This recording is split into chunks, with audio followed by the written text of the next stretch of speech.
ಈಗ ಲಿಂಗಾಯತ ಜಾತಿ ಅಂತ ಇದೆಯಲ್ಲ, ಲಿಂಗಾಯತರೆಲ್ಲ ಒಂದೇನೆ ಹೌದು. ಅನ್ನೋ ಮನೋಭಾವನೆ ಹೋಗ್ಬಿಟ್ಟಿದೆ. ಬಸವಣ್ಣವ್ರು ವಚನದಲ್ಲಿ ಹೇಳ್ತಾರೆ, ಏನ್ ಹೇಳ್ತಾರೆ? ಪಟ್ಟವ ಕಟ್ಟಿದ ಬಳಿಕ ಲಕ್ಷಣವನ್ನು ಅರಸುವರೆ, ಲಿಂಗದೇವನ ಪೂಜಿಸಿದ ಬಳಿಕ ಕುಲವನ್ನು ಅರಸುವರೆ. ಕೂಡಲ ಸಂಗಮ ದೇವ ಮಮಕಾಯ ಭಕ್ತಕಾಯ ಮಮಕಾಯ ಎಂದ ಕೂಡಲ ಸಂಗಮ ದೇವ ಅಂತ ಹೇಳ್ತಾರೆ. ಅಂದ್ರೆ ಜಾತಿ ವ್ಯವಸ್ಥೆನೇ ಹೋಗಲಾಡಿಸ್ಬೇಕು, ಜಾತ್ಯತೀತತೆಯನ್ನು ತರಬೇಕು ಸಮಾಜದಲ್ಲಿ ಅಂತ ಹೇಳಿ ಬಸವಣ್ಣವ್ರು ಮಾಡಿದ್ರು. ಈಗ ನಾವು ಕೂಡ ಉಪಜಾತಿ ಅಂದ್ರೆ ಆ ಜಾತಿಯನ್ನ ಪ್ರಶ್ನೆನೇ ಬರಬಾರ್ದು ಅಲ್ವಾ? ಹೌದು, ಬರಬಾರ್ದು. ಕರೆಕ್ಟ್ ಅಲ್ವಾ? ಮತ್ತೆ ಯಾಕೆ ಅದನ್ನೇ ಉಪಯೋಗಿಸ್ತಾ ಇದ್ದಾರೆ ಇದುವರೆಗೂ? ಅದು ಬಹುಶಃ ನಾನ್ ನೇರವಾಗಿ ಹೇಳ್ಬೇಕು ನಿಮಗೆ ಅಂತ ಹೇಳಿದ್ರೆ, ಯಾರೋ ಒಬ್ರು ಸ್ವಾಮಿಗಳು ಇರ್ತಾರೆ, ಆ ಸ್ವಾಮಿಗಳು ಬೆಳೆ ಬೇಯಿಸ್ಕೋಬೇಕು. ಮುಂಚೆ ಎಲ್ಲ ಸ್ವಾಮೀಜಿಗಳಿದ್ರು, ಅಲ್ಲಿ ಏನಾದ್ರು ತಕರಾರು ಇತ್ತ ಮುಂಚೆ? ಬಸವಣ್ಣನವರು ಏನ್ ಹೇಳಿದಾರೆ ಅದನ್ನ ಮಾಡ್ಬೇಕಾ? ಮೇನ್ ಇವ್ರ ಅಜೆಂಡಾ ಅದೇ ತಾನೆ ಫೈನಲಿ. ಬಸವ ತತ್ವವನ್ನು ಪ್ರಚಾರ ಮಾಡಬೇಕಿತ್ತು ಅಲ್ವಾ? ಪ್ರಚಾರ ಮಾಡಿದ್ದೇನೋ ಈಗ ನೀವು ಹೇಳೋ ಪ್ರಕಾರ ಬಸವಣ್ಣ ತತ್ವ ಸಿದ್ಧಾಂತ ಎಲ್ಲದನ್ನು ಯಾರು ಅಳವಡಿಸ್ಕೊಂಡಿದ್ದಾರೆ ಸ್ವಾಮೀಜಿಯನ್ನವರು, ಅವ್ರ ಬಗ್ಗೆ ಮಾತ್ರ ಹೇಳ್ಬೇಕು. ಅವ್ರು ಏನ್ ಹೇಳಿದ್ರು ಅದ್ರ ಬಗ್ಗೆ ಹೇಳ್ಬೇಕು. ಅದಕ್ಕೆ ಉಪ್ಪು ಖಾರ ಎಲ್ಲ ಹಾಕ್ಬಿಟ್ಟು ಹೇಳಬಾರ್ದಲ್ವಾ? ಯಾಕೆ ಅಂತ ಹೇಳಿದ್ರೆ, ಲಿಂಗ ಭಾವವನ್ನು ಅರಿತು ಲಿಂಗವನ್ನು ಪೂಜಿಸುವವನು ಲಿಂಗಾಯತ. ನಾವು ನಮ್ಮಲ್ಲೇ ಇರೋದನ್ನು ಕಂಡ್ಕೋಬೇಕು. ಎಲ್ಲ ಒಂದ್ ಕಡೆ ನಿಂತು ಬಿಡೋದು, ಲಿಂಗ ಹಾಕಿರೋ ಮಾತ್ರ ಲಿಂಗಾಯತರ. ಆ ತತ್ವಗಳನ್ನ ನಾನು ಅನುಸರಿಸ್ಕೊಂಡಾಗ, ಅದನ್ನ ನಾನು ಅಳವಡಿಸ್ಕೊಂಡಾಗ ನಾನು ಲಿಂಗಾಯತ. ಹೌದು. ಬರೀ ಸಂಕೇತವನ್ನು ತೋರಿಸಿ ನಾನು ಲಿಂಗಾಯತ ಆಗೋದಾದ್ರೆ, ಭಸ್ಮ ಹಾಕೊಂಡು ಲಿಂಗಾಯತ ಆಗೋದಾದ್ರೆ, ಸೊ ನಿಜವಾದ ಲಿಂಗಾಯತ ಯಾರು ಹಂಗಾರೆ? ಈಗ ಇತ್ತೀಚೆಗೆ ಭಸ್ಮ ಹಾಕೋರು ಜಾಸ್ತಿ ಆಗ್ಬಿಟ್ಟಿದ್ದಾರೆ, ಅಂದ್ರೆ ವಿಭೂತಿ ಹಾಕೋರು. ಅದ್ ಬೇಕಿತ್ತ? ಅವಶ್ಯಕತೆ ಇರಲಿ. ಈಗ ಲಿಂಗಾಯತ ಜನಾಂಗಕ್ಕೆ ಯಾವ ಜಾತಿಯವರಾದ್ರೂ ಬರ್ಲಿ, ಪ್ರೀತಿಯಿಂದ ಕರ್ಕೊಂತೇವೆ. ಹೌದೌದು. ಇವನಾರವ ಎಂದೆಣಿಸಿದಿರಯ್ಯ, ಇವ ನಮ್ಮವನೆಂದೆಣಿಸಯ್ಯ, ಕೂಡಲ ಸಂಗಮ ದೇವ ನಿಮ್ಮ ಮನೆಯ ಮಗನೆಂದೆಣಿಸಯ್ಯ. ಎಷ್ಟು ಮಠಗಳು ನಿಮ್ಮ ಸರ್ಕಾರಕ್ಕೆ ಪತ್ರ ಬರೆದಿವೆ, ನನಗೆ ದುಡ್ಡು ಬೇಡ, ನಿಮ್ಮ ಹಣ ಬೇಡ ಅಂದ್ಬಿಟ್ಟು. ಆ ಒಂದು ವ್ಯವಸ್ಥೆ ಇತ್ತಲ್ಲ ಮಾಡಿದ್ದು, ಮಠಗಳಿಗೆ ಕೊಟ್ಟು ದುಡ್ಡು ಕೊಟ್ಟು ಮಾಡೋದು, ಅದು ಮಾಡಿದ ತಕ್ಷಣ ಒಂದು ರುಚಿ ಕೊಟ್ಟಂಗಾಯ್ತು. ಸೊ ಯಡಿಯೂರಪ್ಪ ಅವರಿಂದ ಮಠಗಳು ಹಾಳಾದ್ವಾ ಅಥವಾ ದಾರಿ ತಪ್ಪಿಸೋದ್ರ ಯಡಿಯೂರಪ್ಪನವರು ಮಠಗಳನ್ನ? ನಾನು ಒಬ್ಬ ಸಾಮಾನ್ಯ ಮನುಷ್ಯನಾಗಿ ನನ್ನ ತಿಳುವಳಿಕೆ ಮಟ್ಟಕ್ಕೆ ನೋಡಿದ್ರೆ ಅವ್ರು ಮಾಡಿರೋದು ಸರಿಯಲ್ಲ ಅಂತ ನನ್ನ ದೃಢವಾದ ನಿಲುವು. ಆಮೇಲೆ ಈ ಉಪಜಾತಿಗಳನ್ನ ಹುಟ್ಟಾಕಿದ್ಯಾರು? ಜಾತಿಗೊಂದು ಮಠ ಮಾಡಿದಾಗ ಏನಾಯ್ತು, ಮತ್ತೆ ಜಾತೀಯತೆ ತಂದಂಗಾಯ್ತಲ್ಲ. ನಮಸ್ಕಾರ ಸರ್. ನಮಸ್ಕಾರ ಶಿವಕುಮಾರ್, ಹೇಗಿದ್ದೀರಾ? ನಾವು ಚೆನ್ನಾಗಿದೆ, ನೀವು ಹೇಗಿದ್ದೀರಿ? ತುಂಬಾ ಚೆನ್ನಾಗಿದ್ವಿ. Long time. ಹೌದು. ಏನ್ ನಡೀತದೆ ಕರ್ನಾಟಕದಲ್ಲಿ ಲಿಂಗಾಯತರಲ್ಲಿ? ಸದ್ಯ ಲಿಂಗಾಯತರಿಗೆ ಒಂದು ಬೇಡಿಕೆ ಇದೆ. ಏನ್ ಬೇಡಿಕೆ? ಧರ್ಮದ ಒಂದು ಮಾನ್ಯತೆ ಕೊಡಿ ಅಂತ ಹೇಳಿ ಸರ್ಕಾರದ ಮುಂದೆ ಒಂದು ಬೇಡಿಕೆ ಇಟ್ಟಿದ್ದಾರೆ. ಅವ್ರ ಬೇಡಿಕೆಯನ್ನು ಸರ್ಕಾರ ಈಡೇರಿಸುತ್ತೆ ಅನ್ನೋ ಒಂದು ಭರವಸೆಯಲ್ಲೂ ಕೂಡ ಇದ್ದಾರೆ. ಎಲ್ಲರಿಗೂ ಸ್ವಾತಂತ್ರ್ಯ ಇದೆ, ಕಾನ್ಸ್ಟಿಟ್ಯೂಷನಲ್ಲಿ ಸಂವಿಧಾನದಲ್ಲಿ ಅದಕ್ಕೆ ಅವಶ್ಯಕತೆ ಇದ್ದರೆ, ಅವಕಾಶ ಇದ್ದರೆ ಖಂಡಿತ ಸಿಗುತ್ತೆ ಅನ್ನೋ ಒಂದು ಅಭಿಲಾಷೆ ಅವ್ರಿಗೂ ಕೂಡ ಇದೆ. ಅದನ್ನು ಅವರು ನೋಡ್ತಾ ಇದ್ದಾರೆ.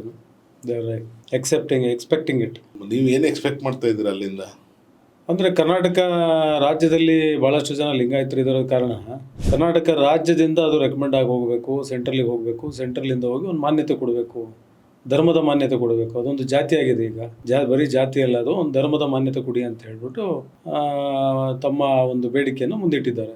ಆಗುತ್ತೆ ಅನ್ನೋ ಭರವಸೆ ಇದೆ, ಆಗುತ್ತೆ ಅನ್ನೋ ಒಂದು ಅಭಿಲಾಷೆ ಕೂಡ ಇದೆ. ಯಾಕೆಂದ್ರೆ ಸಾಕಷ್ಟು ಹಿಂದೆ ನಾನು ಯಾಕೆ ಆಗುತ್ತೆ ಅಂತ ಕೇಳಿದೆ ಅಂದ್ರೆ, ಹಿಂದೆನೆ ಘಟಾನುಘಟಿ ನಾಯಕರುಗಳಿದ್ರು ಲಿಂಗಾಯತದಲ್ಲಿ. ಈಗ ಎಕ್ಸಾಂಪಲ್ ತಗೊಳ್ಳೋದಿದ್ರೆ ಯಡಿಯೂರಪ್ಪನವರೇ ಮೇನ್ ಲಿಂಗಾಯತರು ಲೀಡ್ರು ಅನ್ನಿಸ್ಕೊಂಡಿರೋದು ಇದುವರೆಗೂ. ಅದನ್ನ ಬಿಟ್ರೆ ಎಲ್ಲ ಇದಾರೆ, ಆಟಕ್ಕುಂಟು ಲೆಕ್ಕಕ್ಕಿಲ್ಲ ಅಂತಾರಲ್ಲ, ಆ ತರ ಇದೆ ಪರಿಸ್ಥಿತಿ. ಯಾಕೆಂದ್ರೆ ನೀವಲ್ಲಿ ಮಹಾಸಭೆಯಲ್ಲಿ ನೀವೊಬ್ರು ಮುಂಚೆ ಅದೊಂದು ಪೋಸ್ಟ್ ಕೂಡ ತಗೊಂಡಿದ್ರಿ, ಡಿಸ್ಟ್ರಿಕ್ಟ್ ಕಮಿಟಿಲಿ ಇದ್ರಿ, ಇವಾಗ್ಲೂ ಮೆಂಬರ್ ಆಗಿದ್ದೀರಾ. ಸೊ ಅದಕ್ಕೋಸ್ಕರ ಕೇಳ್ತಾ ಇದ್ದೀನಿ.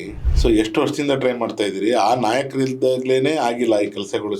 ಶಿವಶಂಕರಪ್ಪನವರು ಇದ್ರು, ಈಶ್ವರ್ ಖಂಡ್ರೆ ಅವರ ಫಾದರು ಕೂಡ ಅದನ್ನ ಮಹಾಸಭೆನ ಕಟ್ಟಿದ್ದನ್ನು ಸ್ಟಾರ್ಟ್ ಮಾಡಿದ್ದು ಅನ್ಸುತ್ತೆ. ನೀವು ಹೇಳಿದ್ ಸರಿ. ಯಾವುದೋ ಒಂದು ಕೆಲಸ ಇವತ್ತೇ ಆಗ್ಬೇಕು ನಾಳೆ ಆಗ್ಬೇಕಂತೇನಿಲ್ಲ, ಇದು ನಿರಂತರವಾದ್ದು. ಸಮಾಜ ಹೆಂಗೆ ಇವಾಲ್ವ್ ಆಗ್ತಾ ಇರುತ್ತಲ್ಲ, ಎಲ್ಲ ಒಂದೇ ಸತಿ ಮೊಬೈಲ್ ಬರಲಿಲ್ಲ, ಒಂದೇ ಸತಿ ಎಲ್ಲದೂ ಹುಟ್ಕೊಳ್ಳಿಲ್ಲ. ಯಾರೋ ಪ್ರಯತ್ನ ಮಾಡಿ ಆಮೇಲೆ ಒಂದು ಹಂತದಲ್ಲಿ ಅದು ಬಂತು. ಇವತ್ತು ಪ್ರಯತ್ನ ಮಾಡಿದ್ದಾರೆ, ಸಾಕಷ್ಟು ಪ್ರಯತ್ನ ಮಾಡಿದ್ದಾರೆ. ಹಿಂದೆ 1872 1891 ಯಾವಾಗ ಒಂದ್ಸಲಿ ಒಂದು ಪ್ರಯತ್ನ ಜೋರಾಗಿ ನಡೀತು. ಆಮೇಲೆ 1942 ನಡೀತು ಅಂತ ಹೇಳ್ಬಿಟ್ಟು ನಾನು ಓದಿ ಕೇಳ್ಪಟ್ಟೆ. ಈಗ ಮತ್ತೆ ಪುನಃ ಶುರುವಾಗಿದೆ. ಒಳ್ಳೆ ಕೆಲಸ ಮಾಡ್ತಾ ಇದ್ದೀನಿ ಅನ್ನೋ ಒಂದು ಅವರಿಗೆ ಮನದಟ್ಟಾಗಿ ಒಂದು ಸ್ಪಷ್ಟತೆ ಸಿಕ್ಕಿದೆ. ಅವರಿಗೆ ಸ್ಪಷ್ಟತೆ ಸಿಕ್ಕಾಗ ಮುನ್ನುಗ್ತಾ ಇದ್ದಾರೆ. ಸೊ ಹಾಗಾಗಿ ಏನು ಇವಾಗ ನಾಳೆ ಸಿಕ್ಬಿಡ್ಬೇಕು, ನಾಳೆ ಸಿಕ್ಬಿಡ್ಬೇಕು ಅನ್ನೋ ಒಂದು ಆತುರದಲ್ಲಿ ಅವ್ರೇನಿಲ್ಲ. ಅವರು ನಾನು ನೋಡಿದಾಗೆ ಅವರು ಮನಸ್ಸಲ್ಲಿ ಅವರಿಗೆ ಒಂದು ಭರವಸೆ ಮೂಡಿದೆ.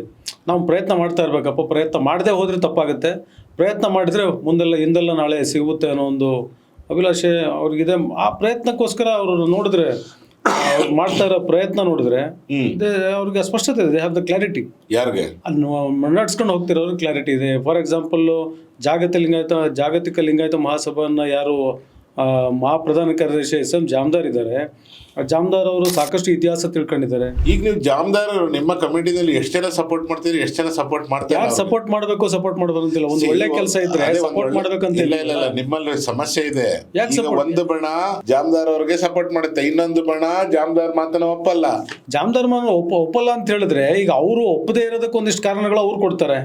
ಇವ್ರು ಒಪ್ತಾ ಇರೋದಕ್ಕೆ ಇವ್ರು ಮಾಡ್ತಾ ಇರೋ ಕೆಲಸದ ಬಗ್ಗೆ ಇವ್ರ ಸ್ಪಷ್ಟತೆ ಇದೆ. ಅವ್ರು ಸಪೋರ್ಟ್ ಕೊಡ್ದೇನೇನಾ? ಈಗ ಹಿಂದೆ ಎಷ್ಟೋ ಸಪೋರ್ಟ್ ಕೊಟ್ಟಿಲ್ಲ ಅಂತ ಹೇಳ್ಬಿಟ್ಟು ಹಿಂದೆ 2018-17 ಏನು ಶುರು ಆಯ್ತಲ್ಲ, ಆಗಿನಕ್ಕಿಂತ ಜಾಸ್ತಿ ಮಟ್ಟದಲ್ಲಿ ಜನ ಬೆಂಬಲಿಸ್ತಾ ಇದ್ದಾರೆ. ಇವಾಗ ಬಹಳ ಸಂಘಟಿತರಾಗಿದ್ದಾರೆ, ಅರಿವು ಮೂಡಿಸ್ತಾ ಇದ್ದಾರೆ, ವಿಚಾರಗಳು ತಿಳಿಸ್ತಾ ಇದ್ದಾರೆ. ಸುಮ್ಮನೆ ಭಾವನಾತ್ಮಕವಾಗಿ ಏನೋ ಮಾತಾಡ್ತಾ ಇಲ್ಲ. ಇತಿಹಾಸವನ್ನ ಫ್ಯಾಕ್ಟ್ಸ್ ಅನ್ನ ಮುಂದಿಟ್ಟು ಜನರಿಗೆ ಮನವರಿಕೆ ಮಾಡ್ಕೊಡ್ತೀರಿ. ಯಾರು ಫೋರ್ಸ್ ಮಾಡಕ್ಕಾಗಲ್ಲ. ನಾನು ಜಾಮದಾರ್ ಅವ್ರು ಮಾಡ್ತಾ ಇರೋದ್ರ ಬಗ್ಗೆ ನಂದೇನು ತಕರಾರಿಲ್ಲ, ಆಯ್ತಾ. ಬಟ್ ನಿಮ್ಮ ಈಗ ಲಿಂಗಾಯತ ಜಾತಿ ಅಂತ ಇದೆಯಲ್ಲ, ಲಿಂಗಾಯತರೆಲ್ಲ ಒಂದೇನೆ ಹೌದು ಅನ್ನೋ ಮನೋಭಾವನೆ ಹೋಗ್ಬಿಟ್ಟಿದೆ. ಯಾಕೆ ಅಂದ್ರೆ ಅದರಲ್ಲಿ ಬೇರೆ ಬೇರೆ ಬಣ್ಣಗಳಿದೆ, ಬೇರೆ ಬೇರೆ ತರ ಇದೆ. ಬೇರೆ ಬೇರೆ ತರ ಅಂತಂದ್ರೆ ನೊಣಗಳು ಲಿಂಗಾಯತರು ಅಂತ ಇದ್ದಾರೆ, ಶೆಟ್ರ್ ಲಿಂಗಾಯತರು ಅಂತ ಇದ್ದಾರೆ, ಬೇರೆ ಬೇರೆ ಲಿಂಗಾಯತರುಗಳಿದೆಯಲ್ಲ, ಬೇರೆ ಬೇರೆ ಬಣ್ಣ ಅಂದ್ರೆ ಅದನ್ನೇ ಹೇಳ್ತಾ ಇರೋದು. ಸೊ ಆ ತರ ಇದ್ದಾಗ ಅಲ್ಲೇ ಡಿವೈಡ್ ಆಗ್ತಾ ಇದೆಯಲ್ಲ. ಇದು ಲಿಂಗಾಯತ ಅಂದ್ರೆ ಪ್ರತ್ಯೇಕ ಲಿಂಗಾಯತ ಅಂದ್ರೆ ಒಬ್ಬರೇ ಇರ್ಬೇಕು. ಹೌದು ನೀವು ಹೇಳ್ತಾರೆ ಸತ್ಯ. ಅದು ಆಯ್ತಾ. ಏನಕ್ಕೆ ಅಂತಂದ್ರೆ ಇದು ರಾಜಕೀಯಗೋಸ್ಕರ ಇತ್ತೀಚೆಗೆ ಇದು ಓಪನ್ ಆಗ್ತಾ ಇರೋದು ಅಥವಾ ಒಡೆಯೋದೊಂದು ಪ್ರಯತ್ನ ನಡೀತಾ ಇದೆ. ನೀವು ಹೇಳ್ತಾ ಇರೋದು ಇನ್ನೂ ಕ್ಲಾರಿಟಿ ಬರಬೇಕು, ಇನ್ನೂ ಸ್ಪಷ್ಟವಾದ ಒಂದು ಏನು ಶರಣರು ಏನ್ ಹೇಳ್ತಾ ಇದ್ರು, ಬಸವಣ್ಣವ್ರ ವಚನದಲ್ಲಿ ಹೇಳ್ತಾರೆ. ಏನ್ ಹೇಳ್ತಾರೆ? ಪಟ್ಟವ ಕಟ್ಟಿದ ಬಳಿಕ ಲಕ್ಷಣವನ್ನು ಅರಸುವರೆ. ಒಬ್ಬ ಮನುಷ್ಯನಿಗೆ ಈಗ ರಾಜ ಅಂತ ಪಟ್ಟ ಕಟ್ಟಿದ ಮೇಲೆ ಅವನು ಉದ್ದ ಇರ್ಬೇಕಿತ್ತು, ಬೆಳ್ಳಗಿರ್ಬೇಕಿತ್ತು, ಕಾಲ್ ಕುಂಟಬಾರ್ದಿತ್ತು, ಇದೇನು ಹೇಳೋದಿಲ್ಲ. ಪಟ್ಟ ಕಟ್ಟಿದ ಮೇಲೆ ಅವ್ನು ರಾಜನೇ. ಪಟ್ಟವ ಕಟ್ಟಿದ ಬಳಿಕ ಲಕ್ಷಣವನ್ನು ಅರಸುವರೆ, ಲಿಂಗದೇವನ ಪೂಜಿಸಿದ ಬಳಿಕ ಕುಲವನ್ನು ಅರಸುವರೆ. ಕೂಡಲ ಸಂಗಮ ದೇವ ಮಮಕಾಯ ಭಕ್ತಕಾಯ ಮಮಕಾಯ ಎಂದ ಕೂಡಲ ಸಂಗಮ ದೇವ ಅಂತ ಹೇಳ್ತಾರೆ. ಅಂದ್ರೆ ಒಂದು ಸತಿ ಲಿಂಗದೇವನ ಪೂಜೆ ಮಾಡಿದ ತಕ್ಷಣ ನಿನ್ನ ಕುಲ ಎಲ್ಲ ಹೋಯ್ತು. ನೀನೇನಿದ್ರು ದೇವರೇ ಹೇಳ್ತಾನೆ, ನೀನು ನಿನ್ನ ದೇಹ ಅಲ್ಲಪ್ಪ, ಇದು ಭಗವಂತನ ದೇಹ ಅಂತ ಅವನು ಹೇಳಿದ್ಮೇಲೆ ಲಿಂಗ ಹಾಕಿದ್ಮೇಲೆ ಲಿಂಗ ಪೂಜೆ ಮಾಡಿದ್ಮೇಲೆ ಲಿಂಗ ಆಯ್ತು, ಅಷ್ಟೇನೆ. ಅಲ್ಲಿ ಮುಗಿತಲ್ವಾ? ಅಲ್ಲೇ ಹುಡುಕಕ್ಕೆ ಹೋಗ್ತಾ ಇದ್ದೀರಾ? ಆ ಕುಲ ಏನಿದೆಯಲ್ಲ, ಸಬ್ ಕ್ಯಾಸ್ಟ್ ಅಂತಾರಲ್ಲ, ಆ ಜಾತಿ ಒಂದು ಜಾತಿ ವ್ಯವಸ್ಥೆನೆ ಹೋಗಲಾಡಿಸ್ಬೇಕು, ಜಾತ್ಯಾತೀತತೆನ ತರಬೇಕು ಸಮಾಜದಲ್ಲಿ ಅಂತ ಹೇಳಿ ಬಸವಣ್ಣವ್ರು ಮಾಡಿದ್ರು. ಈಗ ನಾವು ಕೂಡ ಉಪಜಾತಿ ಅಂದ್ರೆ ಆ ಜಾತಿ ಅನ್ನೋ ಪ್ರಶ್ನೆನೇ ಬರಬಾರ್ದು ಅಲ್ವಾ? ಹೌದು, ಬರಬಾರ್ದು. ಕರೆಕ್ಟ್ ಅಲ್ವಾ? ಯಾಕೆ ಅದನ್ನೇ ಉಪಯೋಗಿಸ್ತಾ ಇದ್ದಾರೆ ಇದುವರೆಗೂ? ಅದು ಬಹುಶಃ ನಾನ್ ನೇರವಾಗಿ ಹೇಳ್ಬೇಕು ನಿಮಗೆ ಅಂತ ಹೇಳಿದ್ರೆ, ಯಾವುದೋ ಒಂದು ಸಬ್ ಕಮ್ಯುನಿಟಿಯಲ್ಲಿ ಯಾರೋ ಒಬ್ರು ಸ್ವಾಮಿಗಳಿರ್ತಾರೆ. ಆ ಸ್ವಾಮಿಗಳು ಬೆಳೆ ಬೇಯಿಸ್ಕೋಬೇಕು, ಆ ಸ್ವಾಮಿಗಳು ಅದನ್ನ ಇಟ್ಕೊಂಡು ಅವ್ರನ್ನ ಒಂದು ಉಪಪಂಗ ಮಾಡ್ಕೊಂಡು ಅವರು ಅದನ್ನ ನಡೆಸ್ಕೊಂಡು ಹೋಗ್ಬೇಕು ಅನ್ನೋ ಒಂದು ಆಸೆ ಅವ್ರಿಗೆ ಇರ್ಬೇಕು ಅಂತ ನನ್ನ ಊಹೆ. ಈಗ ಸತೀಶ್ ಅವರೇ, ಒಂದ್ ವಿಚಾರ ಹೇಳ್ತೀನಿ. ಈಗ ನಿಮ್ಗೂ ಗೊತ್ತಿದೆ, ಮುಂಚೆ ಎಲ್ಲ ಸ್ವಾಮೀಜಿಗಳಿದ್ರು, ಅಲ್ಲಿ ಏನಾದ್ರು ತಕರಾರು ಇತ್ತ ಮುಂಚೆ? ಈಗ ನೀವು ತುಮಕೂರು ಸಿದ್ಧಗಂಗಾ ಮಠ ನೋಡಿದೀರಾ? ಹೌದು, ನೋಡಿದೀನಿ. ಅಲ್ಲಿ ಯಾವ್ದಾದ್ರು ಸಮಸ್ಯೆ ಇದೆಯಾ? ಯಾವ ಸಮಸ್ಯೆನೂ ಇಲ್ಲ. ಅಲ್ಲಿ ಏನಾದ್ರು ಭೇದ ಭಾವ ಮಾಡ್ತಾರ? ಯಾವ ತರದ ಭೇದ ಭಾವ ಇಲ್ವಾ? ಆ ತರ ಇರೋದಕ್ಕೆ ಏನ್ ಸಮಸ್ಯೆ? ಆ ಸಮಸ್ಯೆ ಯಾಕೆ ಈ ತರ ಮಾಡ್ತಾ ಇದ್ದೀರಾ? ಅರಿವಿನ ಸಮಸ್ಯೆ ಆಗಿರ್ಬೇಕು. ಎಲ್ಲ ಪಟ್ಟದ ಆಸೆ ಇರ್ಬೇಕು. ಈಗ ಒಬ್ಬ ಸ್ವಾಮೀಜಿ ಆದವರು ಏನ್ ಮಾಡ್ಬೇಕಂದ್ರೆ, ಅರಿವಿನ ಸಮಸ್ಯೆ ಇದ್ರೆ ಅರಿವು ಮೂಡಿಸ್ಬೇಕಲ್ಲ. ಅವರೇ ಅರಿವು ತಗೋಬೇಕು ಫಸ್ಟ್. ಅವ್ರಿಗೆ ಅರಿವು ಬಂದ್ಮೇಲೆ ಅವರು ಸಮಾಜಕ್ಕೆ ಅರಿವು ಕೊಡೋಕ್ಕಾಗುತ್ತೆ. ಆ ತರ ಸ್ವಾಮೀಜಿ ಕಿತ್ತೆ ಸಿರಿ ಸ್ವಾಮಿ ಅವ್ರನ್ನ ಯಾಕೆ ಇಟ್ಕೊಂಡಿದ್ರ? ಸಮಾಜ ಘಾತಕರಲ್ವ ಇವರು? ಸಮಾಜ ಘಾತಕರು ಅಂತ ಹೇಳಿದ್ರೆ ಇನ್ನು ಬರ್ತಾ ಹೋಗ್ತಾ ಇವಾಲ್ವ್ ಆಗುತ್ತೆ. ಈಗ ನಮ್ಮಂತವರೆಲ್ಲ ನಾವು ಯಾವಾಗ ಆಗುತ್ತೆ, ಸಮಯ ತಗೊಳುತ್ತೆ. ನಿಮ್ಗೆಲ್ಲ ನೋಡಿ, ಈಗ ನೀವು ಹೇಳ್ತೀರಾ ಸಿದ್ಧಗಂಗಾ ಮಠದ್ದು ಒಂದು ಉದಾಹರಣೆ ಕೊಡ್ತಾ ಇದ್ದೀರಾ. ಹಾಗೆ ಈಗ ಗವಿಸಿದ್ದೇಶ್ವರ ಮಠ, ಎಕ್ಸಾಂಪಲ್ ಗವಿಸಿದ್ದೇಶ್ವರ ಮಠ ತಗೊಳ್ಳಿ. ಹಾಗೆ ಒಂದೊಂದೇ ಬರುತ್ತೆ. ಯಾವ್ದಾವ್ದು ಚಿಕ್ಕ ಮಠಗಳು ತಮ್ಮದು ಒಂದು ಉಪಜಾತಿಗಳನ್ನೇ ಮೆರೆಸ್ಕೊಂಡು ಹೋಗ್ತಾ ಇದಾರಲ್ಲ, ಅವ್ರೇನು ಅಷ್ಟೊಂದು ಮುಂದಕ್ಕೆ ಬರೋದಿಲ್ಲ. ಈಗ ನೀವು ಮಾತಾಡ್ತಿದ್ರು ಎಕ್ಸಾಂಪಲ್ ಯಾರು ತಗೊಳ್ತೀರಾ? ಸಿದ್ಧಗಂಗಾ ಸ್ವಾಮೀಜಿ ತಗೊಳ್ತೀರಾ? ಸಣ್ಣ ಪುಟ್ಟದವ್ರದ್ದು ಯಾರು ಈ ತರ ಮಾಡ್ತಾ ಇದ್ರು ಅವ್ರದ್ದು ಎಕ್ಸಾಂಪಲ್ ತಗೊಳ್ತೀರಾ? ಅವ್ರ ಬಗ್ಗೆ ನಿಮ್ಗೆ ಅವ್ರ ಹೆಸರುಗಳಿಗೂ ಕೂಡ ಗೊತ್ತಿರಲ್ಲ ನಿಮಗೆ. ನನಗೆ ಗೊತ್ತೇ ಇಲ್ಲ ಯಾರನ್ನ. ಯಾಕೆ ಗೊತ್ತಿರೋದಿಲ್ಲ ಅಂತ ಹೇಳಿದ್ರೆ ಆ ಕೆಲಸ ಸಮಾಜಕ್ಕೆ ಬೇಡಾಗಿದೆ. ಹಾಗಾದ್ರೆ ಆ ತರ ಮಠಗಳಾಗ್ಲಿ ತಾವೇ ನಶಿಸಿ ಹೋಗ್ತಾವ ಸ್ವಾಮಿ, ತಾವೇ ನಶಿಸಿ ಹೋಗ್ತವೆ. ಬಟ್ ಕೆಟ್ಟ ಹುಳಗಳಿವಲ್ಲ ಅಂತ ಹೇಳ್ತಾ ಇದ್ರೆ ನಾನು, ಅದನ್ನ ನಾವು ಅರಿವು ಮೂಡಿಸ್ಬೇಕು. ಕೆಟ್ಟ ಹುಳಗಳನ್ನ ಯಾವ ರೀತಿ ಇಲ್ಲ, ಏನಾದ್ರೂ ಮೆಡಿಸಿನ್ ಕೊಟ್ಟು ಕ್ಯೂರ್ ಮಾಡ್ಬೇಕು. ಹೌದು. ಈಗ ನಿಮ್ಗೆ ಕಾಯಿಲೆ ಬಂದ್ರೆ ಡಾಕ್ಟರ್ ಹತ್ರ ಯಾವ ತರ ಹೋಗ್ತೀರಾ, ಅದೇ ತರ ಯಾರಾದ್ರೂ ಇರ್ತಾರೆ, ಆ ತರ ಕ್ಯೂರ್ ಮಾಡ್ಬೇಕೇ ಹೊರತು ಈ ಈ ವೈರಸ್ ಹಡ್ಕೊಳತ್ತಲ್ಲ, ಆ ತರ ಆದಾಗ ಏನ್ ಮಾಡ್ತೀರಾ?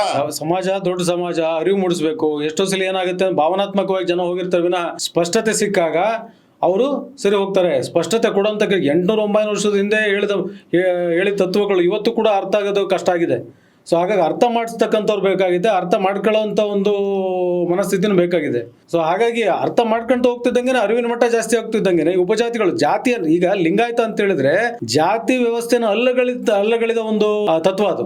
ಇಲ್ಲಿ ಮತ್ತೆ ಈಗ ನೋಡಿ, ಈಗಲೇ ಸಮೀಕ್ಷೆ ಮಾಡ್ತಾರಲ್ಲ, ಸಮೀಕ್ಷೆ ಮಾಡ್ಬೇಕಾದ್ರೆ ಅದರಲ್ಲಿ ಹೇಳ್ತಾರೆ, ನೀವು ಧರ್ಮ ಕಾಲಮಲ್ಲಿ ಲಿಂಗಾಯತ ಅಂತ ಬರೀರಿ, ಆ ಜಾತಿ ಕಾಲಮಲ್ಲಿ ಲಿಂಗಾಯತ ಅಂತ ಬರೀರಿ, ಆ ಉಪಜಾತಿ ಕಾಲಂನಲ್ಲಿ ನೀವು ಪಂಚಮಸಾಲಿ ಬರೀರಿ, ಬಣಜಿಗ ಬರೀರಿ, ಗಣಿಗ ಲಿಂಗಾಯತ ಅಂತ ಬರೀರಿ ಅಂತ. ಒಂದು ಸಲ ಲಿಂಗಾಯತರ ಅಂದ್ಮೇಲೆ ಜಾತಿನೇ ಇಲ್ವಲ್ಲ, ಅಲ್ಲ ಮುಗೀತಲ್ಲ. ಅಲ್ಲಿ ಮುಗೀತು. ತುಂಬಾ ತಲೆ ಹೊಡ್ಕೊಂತ ಇದ್ದೀರಾ. ಅದಕ್ಕೆ ಆಮೇಲೆ ಈಗಿನ ಪೀಳಿಗೆಗಳಿಗೆ ಏನ್ ಕೊಡ್ತಾ ಇದ್ದೀರಾ ನೀವು, ಸ್ವಾಮೀಜಿಗಳಾಗ್ಲಿ ನಿಮ್ಮಂತ ನಾಯಕರುಗಳಾಗ್ಲಿ? ಅರಿವು ಕೊಡ್ತಾ ಇಲ್ಲ, ನಾವು ಅರಿವು ಮೂಡಿಸ್ಬೇಕು. ಇನ್ನು ಏನ್ ಅನ್ಕೋಬೇಕು, ನಾಚಿಕೆ ಆಗ್ಬೇಕು ಅನಿಸುತ್ತೆ. ಆಗುತ್ತೆ, ನಾಚಿಕೆ ಆಗುತ್ತೆ. ಯಾಕೆ ಅಂತ ಹೇಳಿದ್ರೆ ಅರಿವು ಇನ್ನೂ ಸರಿ ಮೂಡಿಲ್ಲಪ್ಪ ಅಂತ. ನಾನೇ ಒಬ್ಬ ರಾಜಕಾರಣಿ, ನನಗೆ ನಮ್ಮ ಕಮ್ಯುನಿಟಿನವ್ರೆ ಲಿಂಗಾಯತ್ ಸಮಾಜದವರು ಒಂದ್ಸಲಿ ಏರ್ಪೋರ್ಟ್ ಅಲ್ಲಿ ಸಿಕ್ಕಾಗ ನಾನು ಹೀಗೆ ಮಾತಾಡ್ತಾ ಇದ್ದೆ. ಅವ್ರು ಹೇಳಿದ್ರು, ಏನ್ ಮಾಡೋದು ಸ್ವಾಮಿ, 9 ವರ್ಷದಿಂದ ಈಗಲೇ ಅರ್ಥ ಆಗಿಲ್ಲ, ಒಂದ್ ದಿವಸಕ್ಕೆ ಏನ್ ಅರ್ಥ ಆಗುತ್ತೆ ಹಂಗೆ ಹಿಂಗೆ ಅಂತ ಹೇಳಿದ್ರು. ಬಟ್ ಅದು ಕಾರಣ ಅಲ್ಲ, ಇದ್ರ ಕೆಲಸ ಮಾಡಬೇಕಾಗಿದ್ದು ಮಠಗಳು. ಇವತ್ತು ಮಠಗಳು ಪಂಚಮಸಾಲಿ ಮಠ, ಬಣಜಿಗರ ಮಠ, ಗಾಣಿಗರ ಮಠ, ನೊಣೊಬ್ರು ಮಠ ಅಂತ ಆಗಬಾರ್ದು, ಅದು ಲಿಂಗಾಯತ್ ಮಠ ಅಂತ ಆಗ್ಬೇಕು. ಅಷ್ಟೇ. ಆ ಒಂದು ತತ್ವನ ಈಗ ಬಸವಣ್ಣವ್ರ ಫೋಟೋ ಹಾಕಿದ ತಕ್ಷಣನೇ ಬಸವಣ್ಣವ್ರ ತತ್ವ ಅಳವಡಿಸಿದ್ವಿ ಅಂತಲ್ಲ, ಬಸವಣ್ಣವ್ರ ತತ್ವ ಅಳವಡಿಸಿದಾಗ್ಲೇನೆ ಅದಕ್ಕೆ ನಿಜವಾಗ್ಲೂ ಪ್ರಾಮುಖ್ಯತೆ ಸಿಗೋದು, ಅದಕ್ಕೆ ನಿಜವಾದ ಅರ್ಥ ಸಿಗೋದು. ನೋಡಿ ಸ್ವಾಮಿ, ಬಸವಣ್ಣವ್ರ ಫೋಟೋ ಎಲ್ಲಾರು ಹಾಕೋತಾರೆ. ಹೌದೌದು, ಎಲ್ಲ ಪ್ರಧಾನ ಮಂತ್ರಿ ಆಫೀಸಲ್ಲೂ ಕೂಡ ಇರುತ್ತೆ, ಹಾಕ್ತಾರೆ ಬಿಡಿ. ಎಲ್ಲಾರ ಮನೇಲೂ ಹಾಕೋತಾರೆ. ನನ್ನ ಮನೇಲೂ ಇದೆ, ನಿಮ್ಮ ಮನೇಲೂ ಇದೆ, ಇನ್ನೊಬ್ರ ಮನೇಲೂ ಇರುತ್ತೆ. ಅದಕ್ಕೆ ಜಾತಿ ಅಲ್ಲ ಬಸವಣ್ಣವ್ರದ್ದು, ಅದಕ್ಕೋಸ್ಕರ ಎಲ್ಲಾರು ಹಾಕೋತಾರೆ. ಬಟ್ ಇಲ್ಲಿ ಏನ್ ಸಮಸ್ಯೆ ಇದೆ ಅದನ್ನ ಯಾಕೆ ಮೂಡಿಸ್ತಾ ಇಲ್ಲ ನೀವು ಯಾರನ್ನು? ನಿಮ್ಮ ಲಿಂಗಾಯತ್ ಸಮುದಾಯ ಮಾಡ್ತಾ ಇದಾರೆ. ಈಗ ಒಂದೊಂದೇ, ಈಗ ನೋಡಿ, ನೀವೇ ಸಿದ್ಧಗಂಗಾ ಮಠದ ಹೇಳಿದಿರಿ, ನಮ್ಮ ಇವನ್ ಸುತ್ತೂರು ಶ್ರೀಗಳು ಕೂಡ ಅವರು ಮಾತಾಡ್ತಾ ಇರ್ಬೇಕಾದ್ರೆ ಅವರು ಕೂಡ ಹೇಳಿದ್ರು, ಏನು ಉಲ್ಲೇಖ ಕೊಟ್ರು, ಯಾವ್ದೋ ಕಟ್ಟಿಗೆನ, ಒಂದು ಬೇವಿನ ಕಟ್ಟಿಗೆ ತರ್ತೀರಾ, ಇನ್ನೊಂದು ಮಾವಿನ ಕಟ್ಟಿಗೆ ತರ್ತೀರಾ, ಇನ್ನೊಂದು ಯಾವ್ದೋ ಕಟ್ಟಿಗೆ ತರ್ತೀರಾ, 5-6 ಜಾತಿ ಕಟ್ಟಿಗೆಗಳು ಒಂದು ಸತಿ ಅದಕ್ಕೆ ಬೆಂಕಿ ಹಚ್ಚಿದ ಮೇಲೆ, ಅದು ದೀಪ ಹಚ್ಚಿದ ಮೇಲೆ ಅದು ಸುಟ್ಟ ನಂತರ ಬೂದಿ ಆಗುತ್ತೆ. ಆ ಬೂದಿ ಆದ್ಮೇಲೆ ನಾವಿದು ಬೇವಿನ ಮರ ಆಗಿತ್ತು ಇದಂತ ಕಂಡಿಡಿಕ್ ಆಗೋದಿಲ್ಲ. ಅದೇ ರೀತಿನಲ್ಲಿ ಉಪಜಾತಿಗಳು ಯಾವ್ಯಾರು ಕಾಯಕ ಜೀವಿಗಳಿದ್ರು, ಕಾಯಕ ಇದು, ಯಾಕೆಂದ್ರೆ ಲಿಂಗಾಯತ್ ಪಂಚಮಸಾಲಿ ಅಥವಾ ಬಾಣಜಿಗ ಯಾವುದೇ ಹೇಳ್ತೀವಲ್ಲ, ಅವ್ಯಾವು ಕೂಡ ಜಾತಿ ಅಲ್ಲ, ಅದು ಕಾಯಕದ ಮೇಲೆ ಬಂದಂಥ ವೃತ್ತಿವಾಚಕ ಪದಗಳು. ಆ ವೃತ್ತಿವಾಚಕ ಪದಗಳನ್ನು ಅವತ್ತು ಮೇಲು ಕೀಳು, ಶ್ರೇಷ್ಠತೆ, ಕನಿಷ್ಠತೆ ಇವೆಲ್ಲ ಬೇಡ ಅಂತ ಹೇಳ್ಬಿಟ್ಟು ಈ ಏನು ದೀಪ ಹಚ್ಚಿದಾಗ ಸುಟ್ಟು ಬೂದಿ ಆಗುತ್ತಲ್ಲ, ಹಾಗೇನೆ ಈ ಜಾತಿಗಳೆಲ್ಲ ಬೂದಿ ಆಯ್ತು. ಸೊ ಕುಲವನ್ನೇ ಅರಸಬಾರ್ದು ನಾವು. ಸೊ ಆ ಒಂದು ಅರಿವನ್ನ ಇನ್ಮೇಲೆ ಮೂಡಿಸ್ಬೇಕಾಗಿದೆ. ಯಾಕಂದ್ರೆ ಈಗಲೂ ಕೂಡ ಉಪಜಾತಿ ಅಂತ ಹೇಳ್ತಾರೆ. ಈಗ ಸಮೀಕ್ಷೆ ಮಾಡಬೇಕಾದ್ರೂ ಕೂಡ ನಮ್ಮಲ್ಲಿ ಈಗ ಮೊನ್ನೆ ಬಸವ ಸಂಸ್ಕೃತಿ ಅಭಿಯಾನ ಆಯ್ತಲ್ಲ ಅರಮನೆ ಮೈದಾನದಲ್ಲಿ, ಅಲ್ಲೂ ಕೂಡ ಹೇಳಿದ್ರು, ಬೇರೆಯವ್ರು ಕೂಡ ಹೇಳಿದ್ದನ್ನು ವಿಡಿಯೋ ನೋಡಿದ್ದೀನಿ. ನಿಮ್ಮ ಜಾತಿ ಕಾಲಮಲ್ಲಿ, ನಿಮ್ಮ ಉಪಜಾತಿ ಕಾಲಮಲ್ಲಿ ನಿಮ್ದು ಏನೇನು ಉಪಜಾತಿ ಇದೆ ಅದನ್ನು ಹಾಕೊಳ್ಳಿ ಅಂತ ಹೇಳ್ತಾರೆ. ಉಪಜಾತಿ ಕಾಲಮಲ್ಲಿ ಹಾಕ್ಲಿಕ್ಕೆ ಕೂಡುದು, ಯಾಕಂದ್ರೆ ಜಾತಿನೇ ಇಲ್ವಲ್ಲ. ಒಂದ್ಸಲ ಲಿಂಗಾಯತ ಅಂದ್ಮೇಲೆ ಮಾಡಿದ ಪ್ರೋಗ್ರಾಮ್ ಏನದು? ಬಸವ ಸಂಸ್ಕೃತಿ ಅಭಿಯಾನ ಸಮಾರೋಪ ಸಮಾರಂಭ. ಬಸವ ಸಂಸ್ಕೃತಿ ಅಭಿಯಾನದ ಸಮಾರೋಪ ಸಮಾರಂಭ. ಸರಿ, ಬಸವಣ್ಣನವರು ಏನ್ ಹೇಳಿದಾರೆ ಅದನ್ನ ಮಾಡ್ಬೇಕಾ ಮೇನ್? ಇವ್ರ ಅಜೆಂಡಾ ಅದೇ ತಾನೆ ಫೈನಲಿ. ಬಸವ ತತ್ವವನ್ನು ಪ್ರಚಾರ ಮಾಡಬೇಕಿತ್ತು ಅಲ್ವಾ? ಪ್ರಚಾರ ಮಾಡಿದ್ದೇನೋ ಈಗ ನೀವು ಹೇಳೋ ಪ್ರಕಾರ ಏನ್ ಮಾಡಿದ್ರು ನೀವು ಹೇಳಿ. ನಾನು ಹೇಳಲ್ಲ, ಉಪಜಾತಿಗಳು ಅದನ್ನ ಹೇಳಲ್ಲ, ಅದನ್ನ ಹೇಳ್ತಾ ಬರ್ಬೇಕಿತ್ತು. ಉಪಜಾತಿ ಅಲ್ಲ, ಉಪಜಾತಿ ಇಲ್ಲ ನಮ್ಮಲ್ಲಿ ಅಂತ ಹೇಳ್ಬೇಕಿತ್ತು. ಅದನ್ನ ಹೇಳಿಲ್ಲ. ನಾನು ಕೂಡ ಈಗ ಇನ್ಮೇಲಿಂದ ಈಗ ನೋಡಿ ಮಾಧ್ಯಮದಲ್ಲಿ ಮಾತಾಡ್ತಾ ಇದ್ದೀನಿ, ಇನ್ನು ನೆಕ್ಸ್ಟ್ ಹೋದಾಗ ನಾನು ಸ್ವಾಮೀಜಿಗಳ ಹತ್ರ ಚರ್ಚೆ ಮಾಡ್ತೀನಿ. ಈ ಚರ್ಚೆ ಮಾಡೋರು ಬೇಕಲ್ಲ. ಈಗ ಎಷ್ಟೋ ಸಲ ಏನಾಗುತ್ತೆ ಗೊತ್ತೇನ್ರಿ, ಈಗ ಸ್ವಾಮೀಜಿ ಹತ್ರ ಒಂದು ಕೂತ್ಕೊಂಡಾಗ ಗುರುಗಳ ಬುದ್ಧಿ ಅನ್ಕೊಂಡು ನಾವು ಅವ್ರು ಹೇಳ್ತೀನಲ್ಲ ಹ್ಞೂ ಅಂತ ಒಪ್ಕೊಳ್ತಾ ಇದ್ವಿ. ಈಗ ಹಂಗೆ ಬರೋದಿಲ್ಲ. ಈಗ ನಾವು ಕೂಡ ಓದ್ಲಿಕ್ಕೆ ಶುರು ಮಾಡಿದೀವಿ. ನಮಗೇನಾಗಿತ್ತು, ಐ ಆಮ್ ಇಂಜಿನಿಯರ್, ನಾನೊಬ್ಬ ಇಂಜಿನಿಯರ್ ಸ್ಟೂಡೆಂಟ್ ಆಗಿ ಟೆಕ್ನಿಕಲ್ ಬ್ಯಾಕ್ಗ್ರೌಂಡ್ ಇಂದ ಬಂದಾಗ ನಮ್ಮ ಕೆಲಸಕ್ಕೋಸ್ಕರ ಏನು ಬೇಕೋ, ನಮ್ಮ ಉಪಯೋಗಕ್ಕೆ ಏನಾಗುತ್ತೋ, ನಮ್ಮ ಅಭಿವೃದ್ಧಿಗೆ ಪ್ರಗತಿಗೆ ಏನು ಬೇಕಲ್ಲ ಅಷ್ಟು ಮಾತ್ರ ಕಲಿತಾ ಇದ್ವಿ. ಈಗ ಹಂಗಲ್ಲ, ಇದ್ರ ಬಗ್ಗೆ ಅಭಿರುಚಿನೂ ಕೂಡ ಬೆಳೆಸ್ಕೊಂಡಿದ್ದೀವಿ. ಹಾಗಾಗಿ ನಾವು ಕೂಡ ಓದ್ಲಿಕ್ಕೆ ಪ್ರಯತ್ನ ಪಟ್ಟಿದ್ದೀವಿ. ಓದಾಗ ವಚನಗಳನ್ನು ಓದ್ತಾ ಇದ್ದೀವಿ. ನಾವು ಕೂಡ ಓದಿ ಪ್ರಯತ್ನ ಪಟ್ಟಾಗ ಈಗ ಅದನ್ನು ಅರ್ಥ ಮಾಡ್ಕೊಳ್ತಾ ಇದ್ದಾಗ ನಿಮ್ಮ ಹತ್ರ ಯಾಕೆ ಚರ್ಚೆ ಮಾಡ್ತೀವಿ, ಆಗ್ಲೂ ಕೂಡ ನಾವು ಕೂಡ ನಮ್ಮ ಸ್ವಾಮೀಜಿಗಳ ಹತ್ರ, ನಮ್ಮ ಗುರುಗಳ ಹತ್ರ ಹೋಗಿ ಚರ್ಚೆ ಮಾಡ್ಬೇಕಾಗಿದೆ. ನಾನು ಕೂಡ ಅವರೆಲ್ಲ ಒಪ್ಕೊಂತಾರ, ಒಪ್ತಾರ ಬಿಡ್ತಾರ, ಚರ್ಚೆ ಮಾಡ್ಬೇಕಲ್ಲ. ಬಟ್ ನೀವೇನ್ ಮಾಡ್ಬೇಕು ಅಂತ ಅಂದ್ರೆ, ಫಸ್ಟ್ ಪಬ್ಲಿಕ್ ಡೊಮೈನ್ ಬರೋದಕ್ಕಿಂತ ಮುಂಚೆ, ಅಂದ್ರೆ ಪಬ್ಲಿಕ್ ಅಲ್ಲಿ ಯಾವುದೇ ಭಾಷಣ ಬಿಗಿಯೋದಕ್ಕಿಂತ ಮುಂಚೆ ಒಬ್ಬ ಬಸವಣ್ಣ ತತ್ವ ಸಿದ್ಧಾಂತ ಎಲ್ಲದನ್ನು ಯಾರು ಅಳವಡಿಸ್ಕೊಂಡಿದ್ದಾರೆ ಸ್ವಾಮೀಜಿ ಅನ್ನೋರು, ಅವ್ರ ಬಗ್ಗೆ ಮಾತ್ರ ಹೇಳ್ಬೇಕು. ಅವ್ರು ಏನ್ ಹೇಳಿದ್ರು ಅದ್ರ ಬಗ್ಗೆ ಹೇಳ್ಬೇಕು. ಅದಕ್ಕೆ ಉಪ್ಪು ಖಾರ ಎಲ್ಲ ಹಾಕ್ಬಿಟ್ಟು ಹೇಳ್ಬಾರ್ದಲ್ವಾ? ಹೌದು ಸರ್, ಹಂಗೆ ಹೇಳ್ಬಾರ್ದು. ಇದು ಯಾವುದೋ ಒಂದು ಪ್ರಾಡಕ್ಟ್ನ ಮಾರ್ಕೆಟ್ ಮಾಡುವಂಥ ಕ್ಷೇತ್ರ ಅಲ್ಲ. ಇದು ಧರ್ಮಕ್ಕೆ ಸಂಬಂಧಪಟ್ಟ ಕ್ಷೇತ್ರ, ತತ್ವಕ್ಕೆ ಸಂಬಂಧಪಟ್ಟ ಒಬ್ಬ ಮನುಷ್ಯನ ಏಳಿಗೆಗೆ, ಅವನ ಭಾವನೆಗಳಿಗೆ ಸಂಬಂಧಪಟ್ಟಿದ್ದು. ಸೊ ಹಾಗಾಗಿ ಕರೆಕ್ಟಾಗಿ ಕ್ಲಾರಿಟಿ ಕೊಡ್ಬೇಕು. ಈಗ ನೋಡಿ, ಕ್ಲಾರಿಟಿ ಕೊಟ್ಟಿದ್ದೆ ಆದರೆ ನನಗೆ ಕ್ಲಾರಿಟಿ ಬಂತು, ನಾನು ಅವಾಗ ಹೇಳ್ತೀನಿ, ನಾನು ಏನು ಕೇಳಿದ್ರು ಕೂಡ ನಾನು ಲಿಂಗಾಯತ ಅಂತ ಹೇಳ್ತೀನಿ. ಯಾಕೆ ಅಂತ ಹೇಳಿದ್ರೆ, ಲಿಂಗ ಭಾವವನ್ನು ಅರಿತು ಲಿಂಗವನ್ನು ಪೂಜಿಸುವವನು ಲಿಂಗಾಯತ. ಇವನ್ ಈಗ ವೀರಶೈವ ಅಂತ ಪದ ಉಪಯೋಗಿಸ್ತೀವಿ. ನಾನು ಎಷ್ಟೋ ಸಲ ಕೇಳಿದ್ದೀನಿ, ಅದ್ರ ಅರ್ಥ ಏನಂತ ಗೊತ್ತಾಗಬೇಕಲ್ಲ. ಶಿವಕುಮಾರ ಅಂತ ಹೇಳಿದ್ರೆ ಏನು ಅರ್ಥ ಗೊತ್ತಿರ್ಬೇಕಲ್ಲ. ಸೊ ವೀರಶೈವ ಅಂತ ಹೇಳಿದ್ರೇನು, ವಿ ಶಬ್ದ ಏನೋಚ್ಯತೆ ವಿದ್ಯಾ, ಶಿವಜೀವ ಐಕ್ಯ ಬೋಧತೆ ರಮತೆ ಏ ಶೈವ ವೀರಶೈವ.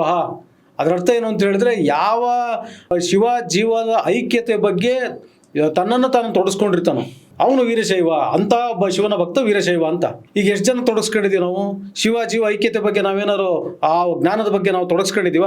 ಬೆಳಗ್ಗೆ ಎದ್ದ ತಕ್ಷಣ ನಮ್ಮ ಕೆಲಸಕ್ಕೆ, ನಮ್ಮ ಹಣ ಸಂಪಾದನೆಗೆ, ನಮ್ಮ ಒಂದು ಕುಟುಂಬದ ಏಳಿಗೆಗೋಸ್ಕರ ನಾವು ದುಡಿಯೋರು. ಸೊ ಹಾಗಾಗಿ ನಾನು ಇಂಥವನು ಅಂತ ಹೇಳ್ಕೋಬೇಕಾದ್ರೆ ಅದು ಅರ್ಥ ನನಗೆ ಗೊತ್ತಿರ್ಬೇಕಲ್ಲ. ನನಗೆ ಲಿಂಗಾಯತ ಅಂತ ಹೇಳ್ಬೇಕಾದ್ರೆ ಅದು ಕೂಡ ಇದು ತತ್ವವಾಚಕ ಪದ.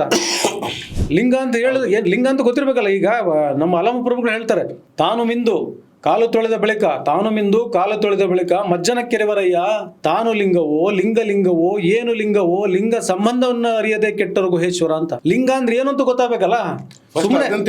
ಸುಮ್ಮನೆ ಹಾಗೆ ಬಂದ್ರು, ಕಾಟಾಚಾರ ಏನ್ ಮಾಡಿದ್ರು, ಮಾಡದ ಪೂಜೆ ಹೂವು ಇರಿಸ್ದ, ಎಲ್ಲ ಮಾಡಿದ್ರು, ಅಪ್ಪ ಮಾಡ್ತಾ ಅಜ್ಜ ಮಾಡ್ತಾ ಲಿಂಗ ಪೂಜೆ ಮಾಡ್ಬೇಕು ಅಂತ ಹೇಳ್ತಾರೆ. ಲಿಂಗ ಪೂಜೆ ಯಾಕೆ ಮಾಡ್ಬೇಕು? ಲಿಂಗ ಅಂದ್ರೆ ಏನು ಅಂತ ಗೊತ್ತಾಗಬೇಕಲ್ಲ. ಜಗದಗಲ ಮುಗಿಲಗಲ ಮಿಗೆಯಗಲ ನಿಮ್ಮಗಲ, ಪಾತಾಳಿಂದ ದತ್ತತ್ತ ನಿಮ್ಮ ಶೈಚರಣ, ಬ್ರಹ್ಮಾಂಡದಿಂದ ದತ್ತತ್ತ ನಿಮ್ಮ ಶ್ರೀಮುಕುಟ, ಅಗೋಚರ ಅಗಮ್ಯ ಅಪ್ರತಿಮ ಲಿಂಗವೇ ಎನ್ನ ಕರಸ್ಥಳದಲ್ಲಿ ಬಂದು ಚುಳುಕಾದಿರಯ್ಯ ಕೂಡಲ ಸಂಗಮ ದೇವ ಅಂತ ಹೇಳ್ತಾನೆ. ಅಂದ್ರೆ ಇಡೀ ಬ್ರಹ್ಮಾಂಡ, ಇಡೀ ವಿಶ್ವ, ಈ ಶಕ್ತಿ ಏನಿದೆಯಲ್ಲ, ಆ ಶಕ್ತಿನ ನಾನು ನೋಡ್ಲಿಕ್ಕಾಗೋದಿಲ್ಲ. ಅದು ಬಹಳ ವಿಸ್ತಾರವಾಗಿದೆ, ನನ್ನ ಕಣ್ಗಳಿಗೆ ಕಾಣೋದಿಲ್ಲ. ಅಂತ ಒಂದು ದೊಡ್ಡ ಬ್ರಹ್ಮಾಂಡ, ಅಂತ ಒಂದು ದೊಡ್ಡ ಶಕ್ತಿ ಲಿಂಗ ರೂಪದಲ್ಲಿ ಬಂದು ನನ್ನ ಕೈಯಲ್ಲಿ ಕೂರಯ್ಯ, ನಾನು ನಿನಗೆ ಶರಣಾಗ್ತೀನಿ ಅನ್ನೋ ಹೇಳೋ ಒಂದು ತತ್ವ ಅದು. ಅದು ಅರ್ಥ ಆದ್ರೆ ಅರ್ಥ ಮಾಡ್ಕೊಂಡು ಮಾಡ್ಬೋದು. ಈಗ ನನಗೆ ಕೇಳ್ತಾರೆ, ನೀವು ಲಿಂಗ ಹಾಕಿಲ್ವ ಅಂತ ಕೇಳ್ತಾರೆ. ನಾನು ಲಿಂಗ ಹಾಕ್ತಿದ್ದೆ, ಲಿಂಗ ಹಾಕ್ಲಿಲ್ಲ ಅಂತ ಕೇಳಿದಾಗ ಅಲ್ಲಮ್ಮ ಪ್ರಭುಗಳು ವಚನ ಹೇಳ್ತಾರೆ. ಏನಂತ ಹೇಳ್ತಾರೆ? ಹೊರಗನೆ ಕೊಯ್ತು ಹೊರಗನೆ ಪೂಜಿಸವರ ಕಂಡು ನಾಚಿದೆನಯ್ಯ, ಒಳಗೊಂದು ಅನಿಮಿಷ ಲಿಂಗವ ಕಂಡು ತನ್ನ ಮನೋಪುಷ್ಪದೊಳು ಪೂಜಿಸಿದೊಡೆ ನಾಚಿಕೆ ಮಾದು ನಿಸ್ಸಂದೇಹಿಯಾದ ಗುಹೇಶ್ವರ ಅಂತ. ನಾವು ನಮ್ಮಲ್ಲೇ ಇರೋದನ್ನ ಕಂಡ್ಕೋಬೇಕು. ಎಲ್ಲೋ ಒಂದ್ ಕಡೆ ನಿಂತ್ಬಿಡೋದು. ಲಿಂಗ ಹಾಕಿರೋ ಮಾತ್ರ ಲಿಂಗ ಆಯ್ತಾ? ಆ ತತ್ವಗಳನ್ನ ನಾನು ಅನುಸರಿಸ್ಕೊಂಡಾಗ, ಅದನ್ನ ನಾನು ಅಳವಡಿಸ್ಕೊಂಡಾಗ ನಾನು ಲಿಂಗ ಆಯ್ತಾ? ಹೌದು. ಲಿಂಗ ಹಾಕೊಂಡು ಲಿಂಗ ತೋರಿಸ್ಕೊಂಡೆ ಏನು ಪ್ರಚಾರ ಮಾಡ್ಕೋಬೇಕಾಗಿಲ್ಲ, ಬೇರೆ ಏನು ಮಾಡ್ಬೇಕಾಗಿಲ್ಲ. ಅದ್ರ ಬಗ್ಗೆ ಬೋಧನೆ ಮಾಡೋ ಅವಶ್ಯಕತೆ. ಬರೀ ಸಂಕೇತವನ್ನು ತೋರಿಸಿ ನಾನು ಲಿಂಗಾಯತ ಆಗೋದಾದ್ರೆ, ಭಸ್ಮ ಹಾಕೊಂಡು ಲಿಂಗಾಯತ ಆಗೋದಾದ್ರೆ, ಸೊ ನಿಜವಾದ ಲಿಂಗಾಯತ ಯಾರು ಹಂಗಾರೆ? ಈಗ ಇತ್ತೀಚೆಗೆ ಭಸ್ಮ ಹಾಕೋರು ಜಾಸ್ತಿ ಆಗ್ಬಿಟ್ಟಿದ್ದಾರೆ. ಅಂದ್ರೆ ವಿಭೂತಿ ಹಾಕೋರು ಅದು ಒಂಥರ, ಅವರು ಹಾಕ್ತಾರೆ, ನಾವು ಹಾಕ್ತಿವಿ, ಅವರು ಹಾಕ್ತಾರೆ, ಇನ್ನೊಬ್ರು ಹಾಕ್ತಾರೆ, ಎಲ್ಲರೂ ಹಾಕೊಂತಾರೆ. ಅನುಸರಿಕೆ ಇದಿಲ್ಲ ಅಂದ್ರೆ ನಾನೇನು ಲಿಂಗಾಯತರ ಹಾಕ್ಬೇಕಂತ ಏನಿಲ್ಲ, ಲಿಂಗಾಯತರ ಹಾಕ್ಬೇಕು ಅಂತ ಏನಿಲ್ಲ. ಈಗ ಎಲ್ಲಾ ಜನಾಂಗದವರು ಹಾಕ್ತಾರೆ ಅದನ್ನ. ಬಟ್ ಇತ್ತೀಚೆಗೆ ಅದು ಫ್ಯಾಷನ್ ಆಗೋಗ್ಬಿಟ್ಟಿದೆ. ಈಗ ಎಕ್ಸಾಂಪಲ್, ಸ್ವಾಮೀಜಿಗಳೊಬ್ರು ಭಾಷಣ ಮಾಡ್ತಾರೆ, ಸಿದ್ದರಾಮಯ್ಯ ಯಾವಾಗ್ಲೂ ಒಂದು ವಿಭೂತಿ ಹಾಕೊಂಡಿರ್ಲಿಲ್ಲ, ಇವತ್ತೇ ಪ್ರಥಮ ಬಾರಿಗೆ ಅಂದ್ಬಿಟ್ಟು ಯಾರೋ ಒಬ್ರು ಸ್ವಾಮೀಜಿ ಹೇಳ್ತಾರೆ. ಯಾವ ಸ್ವಾಮೀಜಿ ಅಂತ ನಂಗೆ ಗೊತ್ತಿಲ್ಲ ಅವರು. ಅದಕ್ಕೆ ಮತ್ತೆ ಸಿದ್ದರಾಮಯ್ಯ ಅವರು ಎಲ್ಲ ಒಂದ್ ಕಡೆ ನಾನು ನೋಡಿದೆ, ಅವ್ರು ಹೇಳಿದ್ರು ಇಲ್ಲಪ್ಪ ಅವ್ರು ಬಂದು ಹಾಕಿದ್ರು ಅಂತ. ಅದು ಬೇಕಿತ್ತ? ಅವಶ್ಯಕತೆ ಇರಲಿಲ್ಲ. ಈಗ ಲಿಂಗಾಯತ ಜನಾಂಗಕ್ಕೆ ಯಾವ ಜಾತಿಯವರಾದ್ರೂ ಬರಲಿ, ಪ್ರೀತಿಯಿಂದ ಕರ್ಕೊಂತೇವೆ. ಹೌದೌದು, ಅದೇ ತಾನೇ ನಿಮ್ದು. ಇವತ್ತು ಬಹಳ ಪ್ರಚಲಿತದಲ್ಲಿರುವಂಥ ವಚನ, ಬಹಳ ಪ್ರಚಲಿತದಲ್ಲಿರುವ ವಚನ ಅಂದ್ರೆ ಇವನಾರವ ಎಂದೆಣಿಸಿದಿರಯ್ಯ, ಇವ ನಮ್ಮವನೆಂದೆಣಿಸಯ್ಯ, ಕೂಡಲ ಸಂಗಮ ದೇವ ನಿಮ್ಮ ಮನೆಯ ಮಗನೆಂದೆಣಿಸಯ್ಯ. ಈಗ ಸತೀಶ್ ಅವರೇ, ಇಲ್ಲಿ ತನಕ ಸ್ವಾಮೀಜಿಗಳಾಯ್ತು, ಎಲ್ಲಾರ್ದಾಯ್ತು. ಈ ಹಿಂದೆ ಒಂದಿದೆ, ಕಾಣದ ಶಕ್ತಿ, ಕಾಣುವ ಶಕ್ತಿ, ಎರಡೂ ಇದೆ. ಅಂದ್ರೆ ಗಾಳಿಲಿ ಕೆಲವೊಬ್ರು ಆಪರೇಟ್ ಮಾಡ್ತಾರೆ. ನಾನು ಹೆಸರು ಹೇಳ್ಬಿಡಿ ಬುದ್ಧಿ ಆಯ್ತಾ ಅಂದ್ಬಿಟ್ಟು ಆಪರೇಟ್ ಮಾಡೋದು. Again politicians. ಈ ಪೊಲಿಟಿಷಿಯನ್ಸ್ಗಳ ಬಗ್ಗೆ ತಮ್ಮ ಅಭಿಪ್ರಾಯ ಏನು ಫಸ್ಟ್ ಹೇಳಿ, ಆಮೇಲೆ ನಾನು ಉಳಿದಿದ್ದ ಕ್ವಶನ್ ಕೇಳಬೇಕು ಬೇಡ ಅಂತ ನಾನ್ ಡಿಸೈಡ್ ಮಾಡ್ತೀನಿ. ಈಗ ಯಾಕೆಂದ್ರೆ ನೀವು ಯಾರಾದ್ರೂ ವಹಿಸ್ಕೊಂಡು ಮಾತಾಡೋದಿದ್ರೆ ಕಂಟಿನ್ಯೂ ಮಾಡೋದು ಬೇಡ ಇದನ್ನ. ಇಲ್ಲ ನಾವು ವಹಿಸ್ಕೊಂಡು ಯಾರಿಗೂ ಗುತ್ತಿಗೆ ಕೊಟ್ಟಿಲ್ಲ. ಇವಾಗ್ಲೂ ನಿಮ್ಮ ತಲೆಗೆ ಜ್ಞಾನೋದಯ ಆಗಿಲ್ಲ ಅಂದ್ರೆ ನೀವು ಮತ್ತೆ ಎಗೇನ್ ಹೋಗ್ಬಿಟ್ಟು ಆ ಹಳ್ಳಕ್ಕೆ ಬಿದ್ದು, ಆ ಗೊಚ್ಚನಲ್ಲೇ ಬಿದ್ದು ಒದ್ದಾಡಿ ಹೇಳ್ತಾರಲ್ಲ, ಅದ್ರ ತರ ಆಗೋಗಿರ್ತಾರೆ ಎಲ್ಲಾರು. ಸರಿ, ನೀವು ಹೇಳೋದು ಸರಿ ಇದೆ. ಈ ರಾಜಕಾರಣಿಗಳನ್ನ ಯಾರು ನಾವೇನು ಒತ್ತೆ ಇಟ್ಟಿಲ್ಲ. ಹಾಗಾಗಿ ನೀವು ನಿಸ್ಸಂದೇಹವಾಗಿ, ನಿಸ್ಸಂಶಯವಾಗಿ ನಾನು ಈ ಮಾತನ್ನು ಹೇಳಬಲ್ಲೆ. ಯಾರನ್ನೋ ವಹಿಸ್ಕೊಂಡು, ಯಾರನ್ನೋ ಒಬ್ಬರಿಗೆ ಚಪ್ಪಾಳೆ ತಟ್ಕೊಂಡು ಇನ್ನೂ ಚೆನ್ನಾಗಿ ಹೇಳ್ತಾರೆ ನಮ್ಮ ಸ್ನೇಹಿತರು. ಸರಿ, ಇವಾಗ ಯಡಿಯೂರಪ್ಪ ಅವರು ಇದ್ರು. ಯಡಿಯೂರಪ್ಪ ಅವ್ರು ನೀವು ಹತ್ತಿರದಿಂದ ನೋಡಿದಿರಿ. ನೀವು ಯಾಕೆಂದ್ರೆ ಮೂಲತಃ ಶಿವಮೊಗ್ಗದವರು. ಹೌದು. ಹಾಗಾಗಿ ಯಡಿಯೂರಪ್ಪನವರು, ನಾನು ಇದನ್ನ ನೋಡಿ, ಲಿಂಗಾಯತ ಪ್ಲಸ್ ಬೇರೆ ಧರ್ಮಕ್ಕೂ ನಾನು ಮಾತಾಡ್ತೀನಿ ಇದನ್ನು. ಯಾಕೆ ಅಂತಂದರೆ ಆ ಭಾವನೆನ ಇರಲಿಲ್ಲ ಯಾರಲ್ಲೂ. ಜಾತಿ ಅಂತ ಇತ್ತಷ್ಟೇ. ಎಲ್ಲೂ ಟ್ಯಾಗ್ ಲೈನ್ ಇಟ್ಕೊಂಡು ಓಡಾಡ್ತಿಲ್ಲ ಯಾರು ಮುಂಚೆಯಿಂದ. ನಿಮಗೆ ಗೊತ್ತಿರುತ್ತೆ.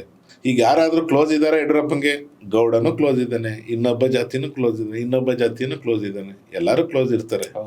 ಆಯ್ತಾ? ಯಡಿಯೂರಪ್ಪ ಇದ್ದಿದ್ದಕ್ಕೇನೆ ಒಂದು ಲಿಂಗಾಯತ ಬಣದಲ್ಲಿ ಸುಮಾರು ಜನ ಗುರುತಿಸ್ಕೊಂಡ್ರು. ಅದರಲ್ಲಿ ಬರೀ ಲಿಂಗಾಯತರೇ ಅಲ್ಲ, ಎಲ್ಲ ಜನಾಂಗದವ್ರಿಗೂ ಇದು ಮಾಡಿಕೊಟ್ರು, ಎಲ್ಲ ಜನಾಂಗದವರು ಗುರುತಿಸ್ಕೊಂಡ್ರು.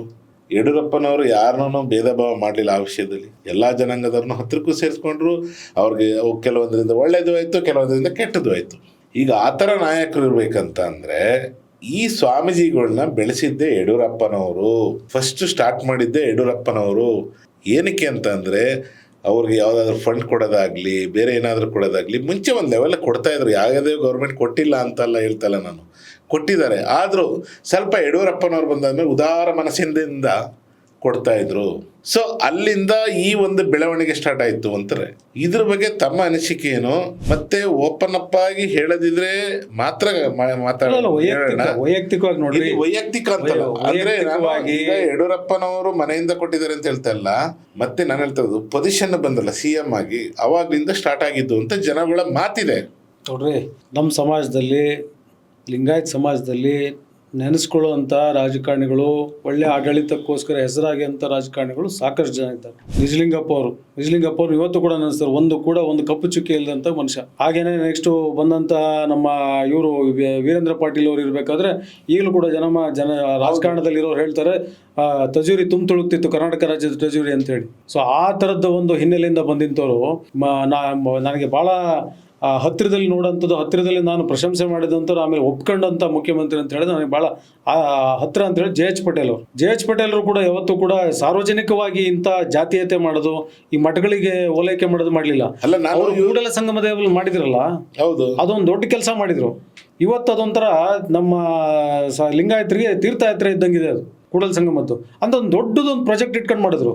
ಆದರೆ ಯಡಿಯೂರಪ್ಪನವ್ರಿಗೆ ನೀವು ಹೇಳ್ತಾ ಇದ್ದೀರಲ್ಲ, ಅದು ಅಕ್ಷರಶಃ ನನ್ನ ವೈಯಕ್ತಿಕವಾಗಿ ನನ್ನ ಬುದ್ಧಿಮಟ್ಟಕ್ಕೆ ತಿಳಿದಂಗೆ ಅವ್ರು ಮಾಡಬಾರ್ದಿತ್ತು ಆ ಕೆಲಸನ. ಯಾಕೆಂದ್ರೆ ಮಠಗಳು ಭಕ್ತರು ದುಡ್ಡಲ್ಲಿ ನಡಿಬೇಕ್ರಿ, ಭಕ್ತರು ಕೊಟ್ಟ ಕಾಣಿಕೆಯಲ್ಲಿ ನಡಿಬೇಕು, ಸರ್ಕಾರದಿಂದ ಕೊಡೋದಲ್ಲ. ನೀವು ಹಿಂದೆ ಹೆಸರುಗಳು ಹೇಳಿದ್ರಲ್ಲ, ಅವ್ರ ಹೆಸರನ್ನ ಏನೇ ಕೇಳಲಿಲ್ಲ ಅಂದ್ರೆ ಅವ್ರು ಏನು ಆ ತರದ್ ಮಾಡಿರ್ಲಿಲ್ಲ. ಅದು ಗೊತ್ತಾಯ್ತು ನನಗೆ, ನೀವು ಮಾಡಿಲ್ಲ, ಅದಕ್ಕೋಸ್ಕರ ನಾನಾದ್ರೂ ಹೇಳಲಿಲ್ಲ. ನೀವು ಯಾವ್ದೋ ಒಂದು ಹೆಸರು ಹೇಳ್ತಿರಲ್ಲ, ಇನ್ನು ಪ್ಲಸ್ ಆಗಿರೋದು ಬೇಕಾದಷ್ಟು ಹೆಸರುಗಳಿದಾವಲ್ಲ.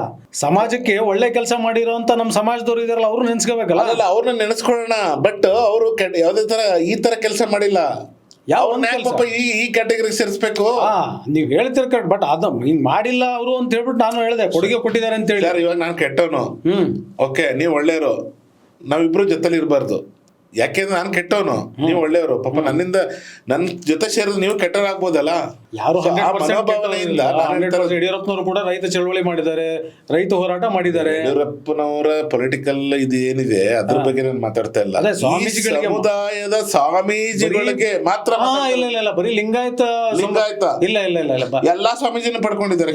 ಎಲ್ಲರೂ ಪಡ್ಕೊಂಡಿದ್ದಾರೆ. ಹೊಸನಗರ ಇವರು ರಾಮಚಂದ್ರಪುರ ಮಠದವರು ತಗೊಂಡಿದ್ದಾರೆ, ಆಮೇಲೆ ಬೇರೆ ವಾಲ್ಮೀಕಿ ಸಮಾಜದವರು ತಗೊಂಡಿದ್ದಾರೆ. ಈಗ ನಾನು ಹೇಳ್ತಾ ಇರೋದು ನೋಡಿ ಸತೀಶ್ ಅವರೇ, ಎಲ್ಲಾ ಮಠದವರು ತಗೊಂಡಿದ್ದಾರೆ. ಆದ್ರೆ ಸ್ವಲ್ಪ ಡಿವೈಡ್ ಮಾಡಿದ್ದು ಯಡಿಯೂರಪ್ಪನವರು ಅಂತ ಹೇಳ್ತಾ ಇದ್ದೀನಿ ಅಷ್ಟೇ. ಎಲ್ಲಾ ಜನಾಂಗದ ಮಠಕ್ಕೂ ಕೊಟ್ಟಿದ್ದಾರೆ ಇವರು, ಕೊಟ್ಟಿಲ್ಲ ಅಂತ ಹೇಳ್ತಿಲ್ಲ. ಬಟ್ ಕೊಡುವಂತ ಪ್ರಮೇಯ ಇದೆಯಲ್ಲ, ಕೊಟ್ಟಿದ್ದಿದೆಯಲ್ಲ ಅದು ಸರಿಯಲ್ಲ ಅಂತ ನನ್ನ ವಾದ. ಮಠಗಳಿಗೆ ಯಾಕೆ ಕೊಡ್ಬೇಕಿತ್ತು? ಭಕ್ತರಿಂದ ಮಠ, ಸರ್ಕಾರದಿಂದ ಮಠ ಅಲ್ಲ ಅಂದ್ಬಿಟ್ಟು ಆ ತರ ಮಠಗಳು ಇನ್ನು ಸುಮಾರು ಇದೆ, ನಡೀತಾ ಇದೆ, ಸುಮಾರು ನಡೀತಾ ಇದೆ. ಇವಾಗ್ಲೂ ಸಿದ್ಧಗಂಗಾ ಮಠದಲ್ಲಿ ಊರೂರಿಗೆ ಹೋಗ್ತಾರೆ, ನಮಗೆ ಬೇಡ ಅಂತಾನೆ ಹೇಳಿದ್ರಲ್ಲ ಅವರು, ಸರ್ಕಾರದಿಂದ ನಮ್ಗೆ ಏನು ಬೇಕಾಗಿಲ್ಲ ಅಂತ ಒಂದ್ಸತಿ ಹೇಳಿದ್ರು. ಎಷ್ಟು ಮಠಗಳು ನಿಮ್ಮ ಸರ್ಕಾರಕ್ಕೆ ಪತ್ರ ಬರೆದಿವೆ, ನನಗೆ ದುಡ್ಡು ಬೇಡ, ನಿಮ್ಮ ಹಣ ಬೇಡ ಅಂದ್ಬಿಟ್ಟು. ಇದು ಈ ಮಾಡಿ ಆ ಒಂದು ವ್ಯವಸ್ಥೆ ಇತ್ತಲ್ಲ ಮಾಡಿದ್ದು, ಮಠಗಳಿಗೆ ಕೊಟ್ಟು ದುಡ್ಡು ಕೊಟ್ಟು ಮಾಡೋದು, ಅದು ಮಾಡಿದ ತಕ್ಷಣ ಒಂದು ರುಚಿ ಕೊಟ್ಟಂಗಾಯ್ತು. ನಿಜವಾಗ್ಲೂ ಮಠದವರು ಸಿದ್ಧಗಂಗಾ ಮಠದ ತರ ಅವರು ಬರೆದು ಹಾಕ್ಬೇಕಿತ್ತು. ಎಷ್ಟು ಜನ ಬರೆದ್ರು ಸ್ವಾಮಿ? ಅಲ್ಲ, ಬರ್ದಿಲ್ಲ, ಎಷ್ಟೋ ಜನ ಬರ್ದಿಲ್ಲ, ತಗೊಂಡಿದ್ದಾರೆ. ಈಗಲೂ ಕೂಡ ಪ್ರಯತ್ನ ಮಾಡ್ತಾನೆ ಇರ್ತಾರೆ. ಲಕ್ಷಾಂತರ ಕೋಟಿ ಇದೆ ಕೆಲವೊಂದು ಮಠದಲ್ಲಿ, ಲಕ್ಷಾಂತರ ಕೋಟಿಗಳು ದುಡ್ಡಿದೆ, ಅಷ್ಟೊಂದು ಅವ್ರದ್ದು ಸವಲತ್ತುಗಳಿದೆ. ಅದಕ್ಕೆ ಈಗ ಅದೇ ಹೇಳೋದು. ಈಗ ನಾವು ನೋಡ್ರಿ, ನಮ್ಗೆಲ್ಲದಕ್ಕೂ ಕೂಡ ನಾವು ಫೌಂಡೇಶನ್ನು ಅಥವಾ ಯಾವುದನ್ನ ಸಮೀಕರಣ ಮಾಡಿ ಅಥವಾ ಯಾವುದನ್ನ ಹೋಲಿಸಿ ಯಾವುದನ್ನ ಉದಾಹರಣೆಯಾಗಿ ತಗೊಂಡು ನಾವು ಮಾತಾಡ್ತೀವಿ ಅಂತ ಹೇಳಿದ್ರೆ ಮತ್ತು ಬಸವಣ್ಣರ ವಚನನೇ ಬರುತ್ತೆ ನಮಗೆ. ಎಲ್ಲಿಗೆ ಬರುತ್ತೆ? ಭಕ್ತಿ ಎಳ್ಳೆನಿತ್ತಿಲ್ಲ, ಯುಕ್ತಿ ಶೂನ್ಯ ನಾನಯ್ಯ, ತನುವಂಚಕ ಮನವಂಚಕ ಧನವಂಚಕ ನಾನಯ್ಯ, ಕೂಡಲ ಸಂಗಮ ದೇವ ಲೊಳಲೊಟ್ಟೆಯನ್ನ ಮಾತು ಅಂತ ಹೇಳೋದೆಲ್ಲ ಬರೀ ಬೋಗಸ್ ಅಂದಂಗ ಆಯ್ತಲ್ಲ ಅಲ್ಲಿಗೆ. ಭಕ್ತಿ ಇದ್ದಿದ್ದಿದ್ರೆ ಅವಾಗ ಮಾಡಕ್ಕೆ ಎಚ್ಚರಿಕೆ ಇರ್ತಿತ್ತು, ನಾನು ಹಂಗೆ ಮಾಡಬಾರ್ದಪ್ಪ ಅಂತ ಹೇಳಿ. ಯುಕ್ತಿ ಶೂನ್ಯ ನಾನಯ್ಯ, ಯುಕ್ತಿನೂ ಇಲ್ಲ. ಸೊ ಹಾಗಾಗಿ ಅವಾಗೇನಾಗುತ್ತೆ? ತನುವಂಚಕ, ಧನವಂಚಕ, ಮನವಂಚಕ, ಎಲ್ಲಾದ್ರೂ ಮತ್ತೆ ಹೇಳದೇನೋ ಎಲ್ಲ ಲೊಳಲೊಟ್ಟೆ ಅಂತ ಬಸವಣ್ಣವ್ರು ಹೇಳಿದ್ರು. ಅದನ್ನೆಲ್ಲ ನೋಡಿ, ಸಮಾಜವನ್ನು ನೋಡಿ ಹೇಳಿದ್ದಾರೆ. ಇನ್ನೂ ನಮ್ಮಲ್ಲಿ ಹೇಳ್ತಾರೆ, ಏನು ಗೀತ ಬಲ್ಲಾದ ಜಾಣನಲ್ಲ, ಮಾತು ಬಲ್ಲಾತ ಜಾಣನಲ್ಲ, ಜಾಣನು ಜಾಣನು ಆತ ಜಾಣನು, ಲಿಂಗಕ್ಕೆ ನೆನೆದಾತ ಜಾಣನು, ಜಂಗಮಕ್ಕೆ ಧನವ ಸವೆಸುವಾತ ಜಾಣನು. ಅಂದರೆ ಜಂಗಮ ಅಂತ ಹೇಳಿದ್ರೆ ಸಮಾಜಕ್ಕೆ ಹಣವನ್ನು ಸವಿಸುವಾತ ಜಂಗಮ ಜಾಣ ಅಂತ ಹೇಳ್ತಾರೆ. ಹಂಗಿದ ಮೇಲೆ ಅದನ್ನೆಲ್ಲ ಯಾಕೆ ಹೇಳಿದ್ರು ಅಂತ ಹೇಳಿದ್ರೆ, ನಮ್ಮಲ್ಲಿ ಹೌದಪ್ಪ ನಾನು ಕೂಡ ಸಮಾಜಕ್ಕೆ ಒಂದಿಷ್ಟು ಕೊಡಬೇಕು ಅನ್ನೋದ್ರಲ್ಲಿ ಭಕ್ತರು ಬರಬೇಕು. ಈಗಲೂ ಕೂಡ APMC ಇಂದ ನಮ್ಗೆ ಗೊತ್ತಿರೋ ಸಿದ್ಧಗಂಗಾ ಮಠಕ್ಕೆ ಯಾರು ಕೇಳೋದಿಲ್ಲ ಮಾಡೋದಿಲ್ಲ. ನಾವು ಕೂಡ ನಮ್ಮ ನೆಂಟರೆಲ್ಲ ಹೋದಾಗಲೂ ಕೂಡ 10 ಲಕ್ಷ 20 ಲಕ್ಷ ಚೆಕ್ ಕೊಟ್ಟರೆ ಸ್ವಾಮೀಜಿಗಳು ಅದನ್ನು ಹೌದಪ್ಪ ಭಾಳ ಕೊಟ್ಟಿದ್ದೀರಿ ಅಂತ ಹೇಳಿ ಅವ್ರನ್ನ ಪ್ರಶಂಸೆ ಮಾಡೋದಾಗಲಿ, ಪಕ್ಕದಲ್ಲಿ ಕೂರಿಸ್ಕೊಂಡು ಮೆಹರ್ಬಾನ್ ಮಾಡೋದಾಗಲಿ ಇದೆಲ್ಲ ಮಾಡಿ ನಾನಂತೂ ನೋಡಿಲ್ಲ. ಸೊ ಹಾಗಾಗಿ ಅಂಥ ಒಂದು ವಿಚಾರಧಾರೆನ ಬಸವ ತತ್ವನ ಭಾಳಷ್ಟು ಹತ್ತಿರದಲ್ಲಿ ಅನುಸರಿಸಿ ಅದನ್ನು ಅಳವಡಿಸಿರ್ತಕ್ಕಂಥ ಮಠ ಅಂತ ಹೇಳಿದ್ರೆ ಸಿದ್ಧಗಂಗಾ ಮಠ. ಈ ಎಲ್ಲರ ಬಾಯಲ್ಲೂ ಬರೋದು ಫಸ್ಟ್ ಸಿದ್ಧಗಂಗಾ ಮಠನೇ ಬರೋದು. ನೀವು ಬೇರೆ ಮಠ ಯಾಕೆ ಹೇಳೋದಿಲ್ಲ? ಬೇರೆ ಮಠದಲ್ಲಿ ಸಿದ್ಧಗಂಗಾ ಇಲ್ಲ ಸುತ್ತೂರು, ಸುತ್ತೂರು ಮ್ಯಾಕ್ಸಿಮಮ್ ಈಗ ಮ್ಯಾಕ್ಸಿಮಮ್ ಅಷ್ಟೇ. ಅವೆರಡು ಮಠ ಬಿಟ್ಬಿಟ್ಟು ಸಿದ್ಧಗಂಗಾ ಮಠ ಸುತ್ತೂರು ಮಠ ಬಿಟ್ಬಿಟ್ಟು ಬೇರೆ ಮಠ ಯಾಕೆ ಬರ್ತಾ ಇಲ್ಲ? ಬೇರೆ ಮಠದಲ್ಲಿ ಅದೇ ಈಗ ನೋಡಿ, ಈಗ ನೀವು ಪ್ರಶ್ನೆ ನೀವು ತೆಗೆದ್ರಲ್ಲ, ಸರ್ಕಾರಕ್ಕೆ ಪತ್ರ ಬರೆದು ಇವರು ದುಡ್ಡು ಕೇಳ್ತಾರೆ ಅಂತ ಹೇಳಿದಾಗ ಅದು ಮಾಡ್ತಾ ಇರೋದು ಸರಿನೋ ತಪ್ಪು ಅಂತೇಳಿ ಸರ್ಕಾರ ಕೊಡೋಕ್ಕಿಂತ ಮುಂಚೆನಾರು ಯೋಚನೆ ಮಾಡಬೇಕಿತ್ತು. ಸರ್ಕಾರ ಕೊಡಬೇಕಾದ್ರೆ ಯಾರ್ದು ಕೊಡ್ತಾ ಇದ್ದಾರೆ? ನೀವು ಹೇಳ್ದಂಗೆ ಅವಾಗಲೇ ಹೇಳ್ದಂಗೆ ನನ್ನ ಮನೆಯಿಂದ ಕೊಡ್ತಾ ಇಲ್ಲ ಸರ್ಕಾರ ಅಂತ. ಸಾರ್ವಜನಿಕರ ಹಣ ಕೊಡಬೇಕಾದ್ರೆ ಕೊಡಬೇಕೋ ಬೇಡ ಅಂತ ಯೋಚನೆ ಮಾಡಬೇಕು. ಆಮೇಲೆ ಎಲ್ಲದಕ್ಕಿಂತ ಹೆಚ್ಚಾಗಿ ಸರ್ಕಾರ ಏನೋ ರಾಜಕಾರಣದ್ದು ಅಂತ ಹೇಳ್ಬಿಟ್ಟು ಒಂದು ಕಡೆ ಇಡೋಣ. ಮೊದಲನೇದಾಗಿ ಸ್ವಾಮೀಜಿಗಳು ಸರ್ವಸಂಘ ಪರಿತ್ಯಾಗಿಗಳು ಸಮಾಜವನ್ನು ಸರಿದಾರಿಲಿ ತೆಗೆದುಕೊಂಡು ಹೋಗೋನು ಸ್ವಾಮೀಜಿ ಆಗಬೇಕು ಅಂತ ಹೇಳ್ತಾರೆ. ಯಾಕೆ ಗುರುವಿನ ಪಟ್ಟ ಯಾಕೆ ಕೊಡ್ತಾರೆ ಅಂತ ಹೇಳಿ ನಮ್ಗೆ ಗೊತ್ತಿಲ್ಲದನ್ನ ರುಜುವಾತು ಪಡಿಸಿ ನಮಗೆ ಸನ್ಮಾರ್ಗ ಕೊಡಪ್ಪ. ಸೊ ಯಡಿಯೂರಪ್ಪ ಅವರಿಂದ ಮಠಗಳು ಹಾಳಾದ್ವಾ ಅಥವಾ ದಾರಿ ತಪ್ಪಿಸೋದ್ರ ಯಡಿಯೂರಪ್ಪನವರು ಮಠಗಳನ್ನ? ಅವರು ಉದ್ದೇಶಪೂರ್ವಕವಾಗಿ ಮಾಡಿದಾರೋ ಅಥವಾ ಯಾವುದೋ ಒಂದು ಸ್ಟ್ರಾಟಜಿ ಇಟ್ಕೊಂಡು ಮಾಡಿದಾರೋ ಅಥವಾ ಯಾರೋ ತಲೆ ತಿಂದಿರೋ ಗೊತ್ತಿಲ್ಲ. ಬಟ್ ನಾನು ಒಬ್ಬ ಸಾಮಾನ್ಯ ಮನುಷ್ಯನಾಗಿ ನನ್ನ ತಿಳುವಳಿಕೆ ಮಟ್ಟಕ್ಕೆ ನೋಡಿದ್ರೆ ಅವ್ರು ಮಾಡಿರೋದು ಸರಿಯಲ್ಲ ಅಂತ ನನ್ನ ದೃಢವಾದ ನಿಲುವು. ಆಮೇಲೆ ಈ ಉಪಜಾತಿಗಳನ್ನ ಹುಟ್ಟಾಕಿದ್ಯಾರು ಸರ್? ಉಪಜಾತಿಗಳು ಮುಂಚೆನೆ ಯಾವಾಗ ಬಸವಣ್ಣವ್ರು ಇರ್ಬೇಕಾದ್ರೆ ಮೊನ್ನೆ ಮುಖ್ಯಮಂತ್ರಿಗಳು ಬಹಳ ಚೆನ್ನಾಗಿ ಉದಾಹರಣೆ ಕೊಟ್ಟರು. ಈ ಬಾವಿಯಲ್ಲಿ ನೀರು ತೆಗಿಲಿಕ್ಕೆ ಹೋದಾಗ ಕಸ ಎಲ್ಲ ಸೇರ್ಕೊಂಡಿರ್ತಿತ್ತು.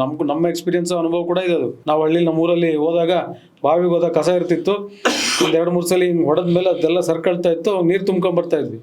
ಮತ್ತೆ ನೆಕ್ಸ್ಟ್ ಟೈಮ್ ಹೋದಾಗ ಮತ್ತೆ ಅದೇ ಕೆಲಸ ಮಾಡಬೇಕು. ಸೊ ಹಾಗೆ ಎಲ್ಲೋ ಒಂದ್ಸತಿ ಯಾರೋ ದಾರ್ಶನಿಕರು ಬರ್ತಾರೆ, ಭಾಳ ಪ್ರಭಾವಶಾಲಿ ಆಗಿರ್ತಾರೆ, ಜನರಿಗೆ ಮನಮುಟ್ಟೋ ಥರ ಹೃದಯಸ್ಪರ್ಶಿಯಾಗಿ ಅವರ ನಡೆ ನುಡಿ ಎರಡೂ ಇರುತ್ತೆ. ಹಾಗಾಗಿ ಜನ ಅವರಲ್ಲಿ ಒಂದು ವಿಶ್ವಾಸವನ್ನು ಇಟ್ಟು ಅವ್ರು ಹೇಳಿದ್ದನ್ನು ತಮ್ಮ ಜೀವನದಲ್ಲಿ ಅಳವಡಿಸ್ಕೊಳ್ಳಿಕ್ಕೆ ಪ್ರಯತ್ನ ಪಡ್ತಾರೆ. ಅಂಥ ಟೈಮಲ್ಲಿ ಇವ್ಯಾವೂ ಕೂಡ ಆಗಿರಲ್ಲ. ಅವ್ರು ಹೋದ ನಂತರ ಮತ್ತೆ ಇನ್ನೊಬ್ರು ಅದು ಬರಲಿಲ್ಲ ಅಂತ ಹೇಳಿದ್ರೆ, ಕ್ಯಾರಿ ಫಾರ್ವರ್ಡ್ ಆಗಲಿಲ್ಲ ಅಂತ ಹೇಳಿದ್ರೆ ಮತ್ತೆ ಅದೇ ಸಮಸ್ಯೆ. ಸೊ ಹಾಗಾಗಿ ಯಡಿಯೂರಪ್ಪನವ್ರು ಮುಖ್ಯಮಂತ್ರಿಗಳಾಗಿದ್ದಾಗ ಈ ಥರ ಕೊಟ್ಟಿದ್ದು ಅದು ಸರಿಯಲ್ಲ. ಆಮೇಲೆ ನೀವು ಉಪಜಾತಿ ಏನು ಕೇಳಿದ್ರಿ, ಆ ಉಪಜಾತಿ ಹೇಗೆ ಹುಟ್ಟಿದು ಅಂಥೇಳಿ ನಾವು ಹೀಗೆ ಹುಟ್ಟಿದು ಅಂತ ಹೇಳೋಕ್ಕಾಗೋದಿಲ್ಲ. ಬಟ್ ಅಲ್ಲಲ್ಲ, ಅದು ಮುಂಚೆನೂ ಇತ್ತು, ಇಲ್ಲ ಅಂತ ನಾನು ಹೇಳ್ತಾ ಇಲ್ಲ, ಇತ್ತು. ಬಟ್ ಈ ಮಟ್ಟಕ್ಕೆ ತಂದ್ರಲ್ಲ ಆ ಮಹಾನುಭಾವ ಸ್ವಾಮೀಜಿ ಯಾರು? ನಾವು ನೋಡ್ದಂಗೆ ಇತ್ತೀಚೆಗೆ ನಮ್ಮ ತಿಳುವಳಿಕೆ ಮಟ್ಟಕ್ಕೆ ಆಮೇಲೆ ಸಮಾಜವನ್ನು ಹತ್ತಿರದಲ್ಲಿ ನೋಡಿದಾಗ ಚಿತ್ರದುರ್ಗ ಮಠದಲ್ಲಿ ಈ ಕೆಲಸ ಶುರುವಾಯಿತು. ಚಿತ್ರದುರ್ಗ ಮಠದಲ್ಲಿ ಗಾಣಿಗರಿಗೊಬ್ಬರು ಒಂದು ಪೀಠ, ಮಾದಾರ ಚೆನ್ನಯ್ಯ ಅಂತ ಒಂದು ಪೀಠ, ಯಾರು 770 ಜನಗಳಿದ್ರು ಅಂತ ಏನು ಹೇಳಿದ್ರು ಅನುಭವ ಮಂಟಪದಲ್ಲಿ ಶರಣರ ಕಾಲದಲ್ಲಿ. ಒಬ್ಬೊಬ್ಬರಿಗೆ ಒಂದೊಂದು ಪೀಠ ಮಾಡಿ ಕೂರಿಸಿ ಏನಾಯ್ತು, ಜಾತಿಗೊಂದು ಮಠ ಆಯ್ತು. ಆ ಜಾತಿ ಮಠ ಆಗದೇನೆ ಸರ್ವರಿಗೂ ಈಗ ಒಂದು ಮಠ ಅಂತ ಹೇಳಿದ್ರೆ ಅದು ಬರೀ ಲಿಂಗಾಯತರಿಗೆ ಅಂತಲ್ಲ, ಯಾರು ಬೇಕಾದರೂ ಹೋಗ್ಬೋದು, ಯಾರು ಬೇಕಾದರೂ ಅಲ್ಲಿ ಹೋಗಿ ತಮ್ಮ ಒಂದು ಮಾನಸಿಕ ಸ್ಥಿತಿಯನ್ನು ಔನ್ನತ್ಯಕರಣಗೊಳಿಸಿ ಅರಿವನ್ನು ಮಟ್ಟವನ್ನು ಜಾಸ್ತಿ ಮಾಡಿಕೊಂಡು ಸಮಾಜ ಸುಸ್ಥಿತಿಗೋಸ್ಕರ ತನ್ನ ಒಂದು ನಡವಳಿಕೆಗಳನ್ನು ಬದಲಾವಣೆ ಮಾಡ್ಕೊಳ್ಳೋದಾಗಿರಲಿ, ಪರಿವರ್ತನೆ ಮಾಡ್ಕೊಳ್ಳೋಂಥ ಒಂದು ಕೆಲಸವನ್ನು ಅಲ್ಲೇನು ಮಠದಲ್ಲಿ ಕಲ್ತ್ಕೊಂಡ್ಬರ್ಬೇಕು, ಯಾರಾದರೂ ಹೋಗ್ಬೋದು. ಅದಕ್ಕೆ ಅಂಥ ಪರಿಸ್ಥಿತಿ ಇದ್ದದಲ್ಲಿ ಇಲ್ಲೇನು ಮಾಡಿದ್ರು, ಜಾತಿಗೊಂದು ಮಠ ಅಂದಾಗ ಆ ಜಾತಿಯವ್ರು ಮಾತ್ರ ಹೋಗ್ಲಿಕ್ಕೆ ಸ್ಟಾರ್ಟ್ ಮಾಡೋದು.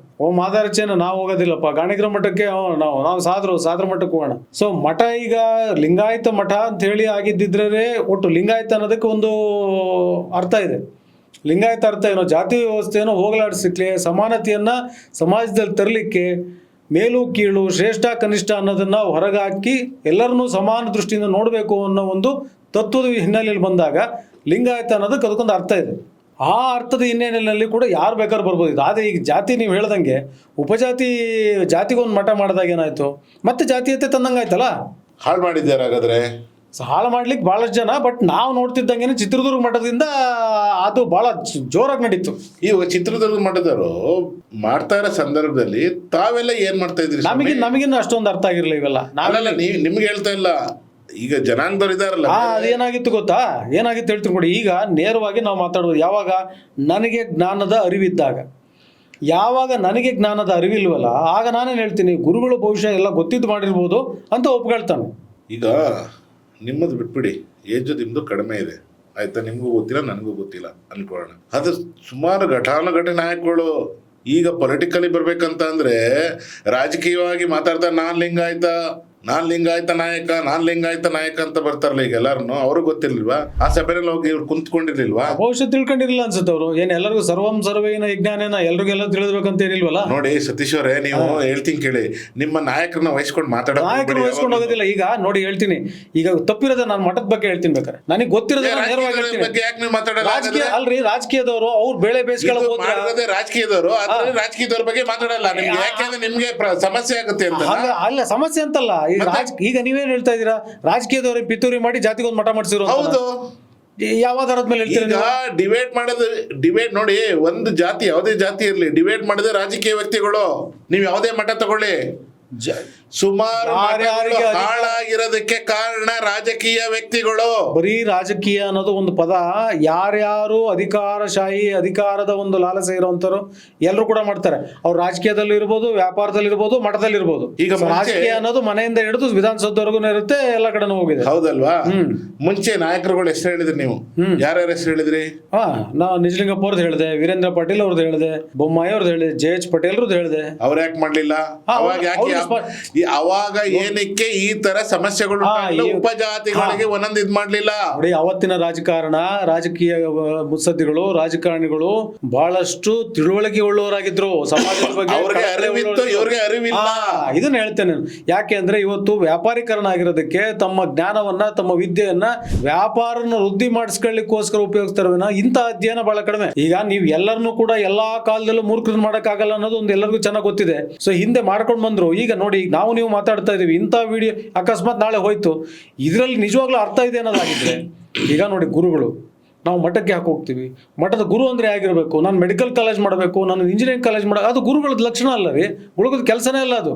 ಅದಕ್ಕೆ ಅಕ್ಕಮಾದೇವರು ಹೇಳ್ತಾರೆ, ನರಜನ್ಮವ ತೊಡೆದು ಹರಜನ್ಮವ ಮಾಡಿದ ಗುರುವೆ, ಭವಬಂಧನವ ಬಿಡಿಸಿ ಪರಮ ಸುಖವ ತೋರಿದ ಗುರುವೆ, ಭವಿ ಎಂದೆಣಿಸದೆ ಭಕ್ತಿ ಎಣಿಸಿದ ಗುರುವೆ, ಎನ್ನ ದೇವ ಚನ್ನ ಮಲ್ಲಿಕಾರ್ಜುನನ ತಂದೆನ್ನ ಕೈವಶಕ್ಕೆ ಕೊಟ್ಟ ಗುರುವೆ, ಶರಣು ಶರಣು ಅಂತ. ಸೊ ಇದು ಗುರುವಿನ ಲಕ್ಷಣ ಆಗಿರಬೇಕು. ಯಾರು ಮನುಷ್ಯನನ್ನ ಭಗವಂತನ ಜೊತೆ ಸೇರಿಸುವಂಥದ್ದು, ಭಗವಂತನ ಒಂದು ಆತ್ಮೀಯತೆಯನ್ನ, ಭಗವಂತನ ಹತ್ತಿರವನ್ನು ಕೊಂಡೊಯ್ಯೋದು, ಅವನ ಮಾನಸಿಕ ಸ್ಥಿತಿಯನ್ನ ಮಾನವನಿಂದ ಹರನ ಕಡೆಗೆ, ಅವನು ಭಗವಂತನಾಗೋ ದೃಷ್ಟಿನಲ್ಲಿ. ಯಾಕೆ ಅಂತ ಹೇಳಿ ನಮ್ಮಲ್ಲಿ ಹೇಳ್ತಾರೆ, ತಾನಾರೆಂದೊಡಿದು ತಾನೇ ದೇವ ನೋಡ ಅಂತ ಹೇಳ್ಬಿಟ್ಟು, ನನ್ನನ್ನು ಅರ್ಥ ಮಾಡ್ಕೋಬೇಕು, ನನ್ನನ್ನು ಪರಿವರ್ತನೆ ಮಾಡ್ಕೋಬೇಕು. ಅದರಲ್ಲಿ ಗುರುವಿನ ಒಂದು ಕಾಣಿಕೆ, ಗುರುವಿನ ಒಂದು ತತ್ವ, ಗುರುವಿನ ಒಂದು ಆಶೀರ್ವಾದ, ಗುರುವಿನ ಒಂದು ವಿದ್ಯೆ, ಜ್ಞಾನ, ಇದು ಬೇಕಾಗಿರೋಂಥದ್ದು ಮಠಗಳಲ್ಲಿ. ಸೊ ಮಠಗಳಲ್ಲಿ ಅಧಿಕಾರಶಾಹಿ ಬಂದಾಗ ನಾವು ರಾಜಕಾರಣಿ ಅನ್ನೋದು ಇವತ್ತಿನ ದಿವಸ ಎಲ್ಲರೂ ಕೂಡ ರಾಜಕೀಯದವ್ರಿಗೆ ಬೈತಾರೆ. ಹಾಗಾಗಿ ರಾಜಕಾರಣಿಗಳು ಕೂಡ ಬೇಜಾರಿಲ್ಲ. ನಮ್ಮಂತ ನಾವು ಕೂತ್ಕೊಂಡು ಈಗ 10 ಜನ ದಿನ ಬೈದ್ರು ಕೂಡ ಅವ್ರೇನು ತಲೆ ಕೆಡಿಸ್ಕೊಳ್ಳೋಲ್ಲ. ಯಾಕಂದ್ರೆ ದಿನ ಸಾಯರ್ಗಳವ್ರು ಯಾರು? ಆದ್ರೆ ಅವ್ರಿಗೆ ಆ ತರದ ಹೇಳೋರು ಯಾರು ಅಂತಾರಲ್ಲ, ಅವ್ರಿಗೆ ಅಟ್ಲೀಸ್ಟ್ ಅರಿವು ಇರ್ಬೇಕಲ್ಲ. ಆ ಅರಿವನ್ನು ಮೂಡಿಸ್ಬೇಕಾಗಿರೋದು ಯಾರ್ರಿ? ಧರ್ಮಗುರುಗಳಲ್ವಾ? ಧರ್ಮಗುರುಗಳು ಏನ್ ಮಾಡ್ತಾ ಇದ್ದಾರೆ? ಅಲ್ಲಿ ಬಂದಿರೋದಲ್ಲಿ ಧರ್ಮಗುರುಗಳು ಬಂದಿರೋದಲ್ಲಿ ಕಿತ್ತು ಓಡಿಸ್ಬೇಕು ಅಂತ ಹೇಳಿದ್ರೆ, ಇನ್ನೂ ಕೂಡ ಮನುಷ್ಯನಿಗೆ ಏನಾಗಿದೆ, ಗುರುಗಳು ಯಾಕೆ ನನಗೆ ಸಬ್ಜೆಕ್ಟ್ ಗೊತ್ತಿಲ್ಲ. ಈಗ ನೋಡಿ, ನಿಮಗೆ ಸಬ್ಜೆಕ್ಟ್ ಗೊತ್ತಿರ್ಬೇಕಾದ್ರೆ ಸಬ್ಜೆಕ್ಟ್ ಗೊತ್ತಿಲ್ಲದವರು ಸುಮ್ಮನೆ ಕೂತಿರ್ತಾರೆ. ಈಗ ಅವ್ರಿಗೇನೋ ಗುರುಗಳು ಅಂದ ತಕ್ಷಣ ನಮ್ಮಲ್ಲಿ ಏನಾಗಿದೆ, ಗುರುಗಳು ನಾವೇ ನೋಡಿ ಸಣ್ಣಕ್ಕಿರ್ಬೇಕಾದ್ರೆ ಒಬ್ರು ಬಂದ್ರು ಅಂತ ಹೇಳಿದ್ರೆ, ಗುರುಗಳು ಬಂದ್ರು ಅಂದ್ರೆ ಕಾಲ್ ಮುಗಿತೀವಿ, ಅವ್ರ ಪಾದ ತೊಳಿತೀವಿ, ಅವರಿಗೆಲ್ಲ ಸೇವೆ ಮಾಡ್ತೀವಿ. ಇದೆಲ್ಲ ಇತ್ತು. ಅವಾಗೇನಾಗಿತ್ತು, ನಮಗೆ ಭಯದಿಂದ ಆಗಿತ್ತು ಭಕ್ತಿ. ಅದು ಇದು ಅರಿವಿಂದ ಬಂದ ಭಕ್ತಿ ಅಲ್ಲ, ಭಯದಿಂದ ಬಂದ ಭಕ್ತಿ. ಈಗ ಹಾಗಲ್ಲ. ಈಗ ಪ್ರಶ್ನೆ ಮಾಡ್ತಾರೆ. ಈ ಪ್ರಶ್ನೆ ಮಾಡ್ತಾರೆ. 1-2 ವರ್ಗ ನಾನು ನೋಡಿದ್ದೀನಿ. ಒಂದು ಪ್ರಶ್ನೆ ಮಾಡೋರ್ಗ, ಇನ್ನೊಂದು ನಮಗೆ ಸುದ್ದಿನೇ ಬೇಡ ಮಠದ್ದು, ಯಾವ ಜಾತಿ ಗೀತಿ ನಮಗೇನೇ ಬೇಡಪ್ಪ ಅಂತೇಳಿ ದೂರ ಹೋಗಿ ತಮ್ಮ ಪಾಟಿಗೆ ತಾವು ಜೀವನ ಮಾಡ್ಕೊಂಡು, ತಮ್ಮ ವಿದ್ಯೆಯನ್ನು ಉಪಯೋಗಿಸ್ಕೊಂಡು, ತಮ್ಮ ಬುದ್ಧಿಯನ್ನು ಉಪಯೋಗಿಸ್ಕೊಂಡು ತಮ್ಮ ಜೀವನ ಮಾಡ್ತಾ ಇದ್ದಾರೆ. ಮಠಗಳಿಗಿಂತ ಈಗ ಯಾರು ಬೇಕು? ಎಂಥವ್ರು ಹೋಗ್ತಾರೆ? ಭಾಳ ಜನ ಮಾಡ್ಕೊಂಡು ನಾವೇ ಮಾತಾಡ್ತೀವಿ. ನೀವು ಮಠದ ಪ್ರವಚನಕ್ಕೆ ಹೋಗಿ, ನೀವು ಯಾರು ಹೋಗ್ತಾರೆ? ಒಂದು ರಿಟೈರ್ಡ್ ಆಗಿರೋ ಹೋಗಿರ್ತಾರೆ, ಇಲ್ಲ ಮನೇಲಿ ಕೂತ್ಕೊಂಡು ಬೇಜಾರಾಗುತ್ತೆ ಬೋರ್ ಕಳೆಯಕ್ಕೆ ಒಂದಿಷ್ಟು ಜನ ಹೋಗ್ತಾರೆ, ಇನ್ನೊಂದಿಷ್ಟು ಜನ ಏನೋ ಸ್ವಾಮಿಗಳು ಹೇಳ್ತಾರೆ ಅಂತ ಹೇಳ್ಬಿಟ್ಟು ಕೇಳಕ್ಕೊಂದು ಹೋಗಿರ್ತಾರೆ. ಯಾಕೆ? ಸಂಪ್ರದಾಯಕ್ಕೆ ಹೋಗಿರ್ತಾರೆ. ಭಕ್ತಿಯಿಂದ ಹೋಗಿ ನಾನೇನೋ ಜ್ಞಾನಾರ್ಜನೆ ಮಾಡ್ಕೊಳ್ಳೋಣ, ನನ್ನ ಜೀವನವನ್ನು ಪಾವನ ಮಾಡ್ಕೊಳ್ಳೋಣ, ಸ್ವಾಮಿಗಳೇನೋ ಒಂದು ಒಳ್ಳೆ ವಿಚಾರ ಹೇಳ್ತಾರೆ, ನನ್ನನ್ನು ನಾನು ಕೂಡ ಪರಿವರ್ತನೆ ಮಾಡ್ಕೋಬೋದು ಅನ್ನೋ ಒಂದು ಹಿನ್ನೆಲೆಯಿಂದ ಹೋಗೋದು ಕಡಿಮೆ. ಸಂಪ್ರದಾಯ ಅಲ್ಲೂ ಏನು ಮಾಡ್ತಾರೆ ಮಠದವರು? ಬನ್ನಿ ಬನ್ನಿ ಪ್ರವಚನ ಇದೆ, ಇವತ್ತು ಶಿವಾನುಭವ ಕಾರ್ಯಕ್ರಮ ಇದೆ, ಆ ಕಾರ್ಯಕ್ರಮಕ್ಕೆ ಬರೀ ಸ್ವಾಮಿಗಳು ಬೇಕಾಗ್ತಾರೆ, ಸ್ವಾಮಿಗಳು ನಮಗೆ ನಾಳೆ ಬೇಕಾಗ್ಬೋದು, ಏನಾದ್ರು ಕೆಲಸ ಇರ್ಬೋದು, ಅಥವಾ ಇನ್ನೊಂದೇನೋ ಭಯನೋ ಭಕ್ತಿನೋ, ಭಯದಿಂದ ಹುಟ್ಟಿರೋ ಭಕ್ತಿಗೋಸ್ಕರ ಹೋಗೋದೇ ಭಾಳ. ಹಾಗಾಗಿ ನೀವು ಯುವಕರನ್ನ ಕಾಣಲಿಕ್ಕೆ ಸಾಧ್ಯ ಇಲ್ಲ ಮಠದ ಪ್ರವಚನಗಳಲ್ಲಿ. ಈಗ ನಿಮ್ಮ ಪ್ರಕಾರ ಒಬ್ಬ ಸಾಮಾನ್ಯ ಮನುಷ್ಯ ಯಾವ್ದಾದ್ರು ಜಾತಿ ಸೇರಲಿ, ಒಂದು ಮಠಕ್ಕೆ ಅಥವಾ ಗುರುಗಳನ್ನ ಭೇಟಿ ಮಾಡೋಕ್ಕೆ ಅಥವಾ ಹೋದಾಗ ಭಕ್ತಿಯಿಂದ ಹೋಗ್ಬೇಕಾ, ಅಥವಾ ಅವನ ಸ್ವಾಮೀಜಿ ಹತ್ರ ಇನ್ಫ್ಲೂಯೆನ್ಸ್ ಮಾಡಿಸ್ಬೇಕು ಅಂತ ಹೋಗ್ಬೇಕು? ಅವನು ನಿಜವಾಗ್ಲೂ ಮಠಕ್ಕೆ ಹೋಗಬೇಕಾದ್ರೆ ಅವನು ಯಾವ ಇಂಟೆನ್ಷನಿಂದ, ಸಂಕಲ್ಪದಿಂದ, ಯಾವ ಇಂಟೆನ್ಷನಿಂದ ಹೋಗಬೇಕು ಅಂತ ಹೇಳಿದ್ರೆ, ನನ್ನ ಜ್ಞಾನವನ್ನು ಹೆಚ್ಚಿಸ್ಕೋಬೇಕು, ನನ್ನಲ್ಲಿರೋ ದ್ವಂದ್ವಗಳನ್ನು ಕಡಿಮೆ ಮಾಡ್ಕೋಬೇಕು, ನಾನು ಮಾಡ್ತಾ ಇರೋದು ಸರಿನಾ. ಎಷ್ಟೋ ಸಲ ನಮ್ಮ ಜೀವನದಲ್ಲಿ ಒಂದೊಂದು ಹೆಜ್ಜೆಯೂ ಕೂಡ ನಾನು ಮಾಡ್ತಾ ಇರೋದು ಸರಿನಾ, ಹೀಗೆ ಮಾಡಿದ್ರೆ ಸರಿನೋ, ಹಾಗೆ ಮಾಡಿದ್ರೆ ಸರಿನೋ, ಇದು ತಪ್ಪ ನಾನು ಮಾಡ್ತಾ ಇರೋದು, ನಾನು ಹೀಗೆ ಮುಂದೆ ಹೋಗ್ತೀನ. ಹೀಗಾಗಿ ಇಂಥ ದ್ವಂದ್ವಗಳು ಬಂದಾಗ ನನ್ನ ದ್ವಂದ್ವಗಳನ್ನು ನಿವಾರಿಸಿಕೊಂಡು ಸ್ಪಷ್ಟತೆಯಿಂದ ಜೀವನ ಮಾಡಲಿಕ್ಕೋಸ್ಕರ ಆ ಸ್ಪಷ್ಟತೆಯನ್ನು ಹುಡುಕಾಡಿಕೊಂಡು ಸ್ವಾಮಿಗಳ ಹತ್ರ ಹೋಗಬೇಕು, ಗುರುಗಳ ಹತ್ರ ಹೋಗಬೇಕು. ಆ ಗುರು ಅದನ್ನು ನಮ್ಮ ದ್ವಂದ್ವವನ್ನು ನಿವಾರಿಸಬೇಕು. ಅವನು ನಿಜವಾದ ಗುರು. ನಾನು ಯಾವುದೋ ಇನ್ಫ್ಲುಯೆನ್ಸಿಗೋಸ್ಕರ ಹೋಗ್ತೀನಿ, ಇನ್ಯಾವುದಕ್ಕೂ ಹೋಗ್ತೀನಿ ಅಂತ ಹೇಳಿದ್ರೆ ಅದು ನಂದು ತಪ್ಪು, ಆ ಥರ ಮಾಡೋದು ಅವ್ರದ್ದು ತಪ್ಪು. ಸಹಾಯ ಮಾಡೋದು ನನಗೇನೋ ಒಂದು ಕಷ್ಟದಲ್ಲಿದ್ದೀನಿ, ಸಹಾಯ ಮಾಡೋದು ಅದು ಬೇರೆ ಆಗ್ತದೆ, ಬೇರೆ ಇಂಟೆನ್ಷನಿಂದ ಹೋಗೋದು ಬೇರೆ ಆಗ್ತದೆ. ಸೊ ಹಾಗಾಗಿ ಸ್ವಾಮಿಗಳ ಕೆಲಸ ಮನುಷ್ಯನ, ಅದೇ ಹೇಳಿದ್ನಲ್ಲ ಅಕ್ಕಮಾದೇವ್ರು ಹೇಳ್ದಂಗೆ, ನರಜನ್ಮವ ತೊಡೆದು ಹರಜನ್ಮ ಮಾಡಬೇಕು ಅವನು, ಅವ್ರ ಗುರು. ಯಾವುದೇ ಜನಾಂಗದ ಸ್ವಾಮೀಜಿಗಳಾಗಲಿ ಅದು ಒಂದು ವ್ಯಾಪಾರ ಕ್ಷೇತ್ರ ಇಲ್ಲ ವ್ಯಾಪಾರ ಕೇಂದ್ರ ಬಿಂದು ಆಗಿದೆ. ಹೌದು. ಏನಕ್ಕೆ ಅಂತ ಅಂದ್ರೆ, ಈಗ ಒಬ್ರು CM ಜೊತೆ ಗುರುತಿಸ್ಕೊತಾರೆ, ಇಲ್ಲ ಯಾವುದೋ ಮಿನಿಸ್ಟರ್ ಸಂಬಂಧಪಟ್ಟ ಮಿನಿಸ್ಟರ್ ಜೊತೆ ಗುರುತಿಸ್ಕೊತಾರೆ. ಏನೇ ಕೆಲಸ ಆಗ್ಬೇಕಂದ್ರೆ ಇವಾಗ ಸ್ವಾಮೀಜಿಗಳ ಜೊತೆ ಸ್ವಾಮೀಜಿಯವ್ರ ಹತ್ರ ಹೋಗ್ತಾರೆ. ಯಾವುದೇ ಮಿನಿಸ್ಟರ್ ಹತ್ರ ಆಗಲಿ, CM ಹತ್ರ ಆಗಲಿ ಕೆಲಸ ಆಗ್ಬೇಕಂದ್ರೆ, ಪರ್ಸನಲ್ ಆಗಿ ಇಲ್ಲ ಬಿಸ್ನೆಸ್ಸೇ ಮಾಡ್ಬೇಕಂದ್ರೆ ಸ್ವಾಮೀಜಿ ಥ್ರೂ ಬಂದ್ರೆ ಒಪ್ಕೊಂತಾರೆ. ನೋಡಿ, ಒಂದು ಕಾಲದಲ್ಲಿ ಯಾವುದೇ ಸ್ವಾಮೀಜಿಗಳು ನಾನು ನೋಡ್ದ ಹಾಗೆ, ಕರೆಕ್ಟ್ ಆಯ್ತಾ, ನಾನು ಕೇಳ್ದ ಹಾಗೆ ಯಾರು ಸ್ವಾಮೀಜಿಗಳು ಇನ್ಫ್ಲೂಯೆನ್ಸ್ ಯಾವುದು ಮಾಡ್ತಿರ್ಲಿಲ್ಲ. ವಿದ್ಯಾಭ್ಯಾಸಕ್ಕೆ ಬಿಟ್ಟು ಬೇರೆ ಯಾವುದೇ ಥರದ ಇನ್ಫ್ಲೂಯೆನ್ಸ್ ಇರಲಿಲ್ಲ. ಈಗ ಯಾಕೆ ಇದು ಜಾಸ್ತಿ ಆಗ್ತಾ ಇದೆ? ಇದು ಎಷ್ಟು ಡೇಂಜರ್. ಒಬ್ಬ ಮಠಾಧೀಶರು ಯಾವ ಕೆಲಸ ಮಾಡಬೇಕು, ಅವ್ರಿಗೆ ಏನು ಕೆಲಸ ಮಾಡೋ ಇದಿರುತ್ತೆ, ಅದನ್ನು ಬಿಟ್ಬಿಟ್ಟು ಇದನ್ನೆಲ್ಲ ಪೊಲಿಟಿಕಲಿ ಹೋಗ್ಬಿಟ್ಟು ಮಾಡಿದ್ರೆ ಎಷ್ಟು ಸರಿ ಅದು? ಇದು ಭಾಳಷ್ಟು ಸಲ ನಾನು ಕೂಡ ರೀಸೆಂಟಾಗಿ ಒಬ್ರ ಹತ್ರ ಮಾತಾಡ್ತಾ ಇದ್ದೆ. ಒಬ್ರು ಯಾರೋ ಸ್ವಾಮೀಜಿ ಬಂದು ಒಂದಿಷ್ಟು ಜನ ನಮ್ಮ ಸಮುದಾಯದವ್ರನ್ನ ಕರೆಸಿ ಕೂರಿಸ್ಕೊಂಡು, ನಾನು ಮೆಡಿಕಲ್ ಕಾಲೇಜ್ ಮಾಡಬೇಕು, ನಿಮ್ಮ ಅಭಿಪ್ರಾಯ ಏನು, ಯಾವ ರೀತಿನಲ್ಲಿ ಮಾಡ್ಬೋದು ಅಂತ ಹೇಳಿ ಕೇಳಿದ್ರು. ನಾವಾಗ ಮಾತಾಡ್ಕೊಂಡಿದ್ದೇನು, ಸ್ವಾಮೀಜಿಗಳು ಇವತ್ತು ಮೆಡಿಕಲ್ ಕಾಲೇಜ್ ಮಾಡಲಿಕ್ಕೆ ಸ್ವಾಮೀಜಿಗಳು ಬೇಕಾಗಿಲ್ಲ, ಯಾರೋ ಒಬ್ಬ ವ್ಯಾಪಾರಿ ಇದ್ರೂ ಮಾಡ್ತಾನೆ. ಸ್ವಾಮೀಜಿಗಳು ಯಾಕೆ ಕೈ ಹಾಕಬೇಕಿರುತ್ತೆ? ಈ ಸ್ವಾಮೀಜಿಗಳು ಕೆಲಸ ಮಾಡೋರು ಯಾರಂಗಾರೆ? ಈಗ ಒಬ್ರು ಹೆಸರಾಂತ ಜಡ್ಜು ತಮ್ಮ ಚೇರಲ್ಲಿ ಕೂತ್ಕೊಂಡು ಹೇಳಿದ್ರು, ಮಠಗಳು ಏನು ಅಂತ ಹೇಳಿದ್ರೆ ಕೌನ್ಸಿಲಿಂಗ್ ಸೆಂಟರ್ಸ್ ಆಗಬೇಕು ಅಂತೇಳಿ. ಮನುಷ್ಯನ ಒಂದು ಮಾನಸಿಕ ಸ್ಥಿತಿಯನ್ನ ಸರಿಪಡಿಸ್ಲಿಕ್ಕೆ, ಪರಿವರ್ತನೆ ಮಾಡಲಿಕ್ಕೆ, ಸಮಾಜದಲ್ಲಿ ಒಂದು ಸುವ್ಯವಸ್ಥೆಯನ್ನು ಕಾಪಾಡಲಿಕ್ಕೆ, ಶಾಂತಿ ನೆಲೆಸಿ ಸಮಾಜದಲ್ಲಿ ಶಾಂತಿ ನೆಲೆಸಿ ಎಲ್ಲರೂ ಒಂದು ಸುಖದಿಂದ ಜೀವನ ಮಾಡಲಿಕ್ಕೆ, ಶಾಂತಿಯಿಂದ ಜೀವನ ಮಾಡಲಿಕ್ಕೆ ಅನುವು ಮಾಡಿಕೊಳ್ಳಲಿಕ್ಕೆ ಏನೇನು ಕೆಲಸ ಮಾಡಬೇಕು ಅದೆಲ್ಲ ಮಾಡಬೇಕು. ಅದನ್ನ ಬಿಟ್ಬಿಟ್ಟು ಉಳಿದಿದ್ದೆಲ್ಲ ಮಾಡ್ತಾ ಇದ್ದಾರೆ. ಅದು ವ್ಯಾಪಾರ ಕ್ಷೇತ್ರ. ಅದೇನು ಆಕರ್ಷಣೆ ಆಗಿದೆ ಅವ್ರಿಗೆ. ಹಾಗಾದ್ರೆ ವ್ಯಾಪಾರನೇ ಆಗ್ಬಿಡ್ಬೋದಲ್ಲ, ಬಿಸ್ನೆಸ್ ಮ್ಯಾನ್ ಆಗ್ಬಿಡ್ಬೋದಲ್ಲ. ಎಗೇನ್ ಇಲ್ಲಿ ಪೊಲಿಟಿಕಲ್ ಬರುತ್ತೆ, ರಾಜಕೀಯ ಬರುತ್ತೆ. ಯಾಕೆ? ಈಗ ನೀವು ನಿಮ್ಮ XYZ ಊರು ಅನ್ಕೊಳ್ಳಿ, ನಿಮ್ದು ಯಾವ್ದೋ ಊರು, ಆ ಊರಲ್ಲಿ ಒಬ್ರು ಸ್ವಾಮೀಜಿ ಇರ್ತಾರೆ, ನಿಮ್ಮ ಸಮಾಜಕ್ಕೆ ಸೇರಿದ ಸ್ವಾಮೀಜಿ ಇರ್ತಾರೆ. ನೀವು ಸ್ವಾಮೀಜಿ ಮೀರ್ ಬಿಟ್ಟು ಓಟ್ ಹಾಕ್ತೀರಾ ಬೇರೆಯವ್ರಿಗೆ?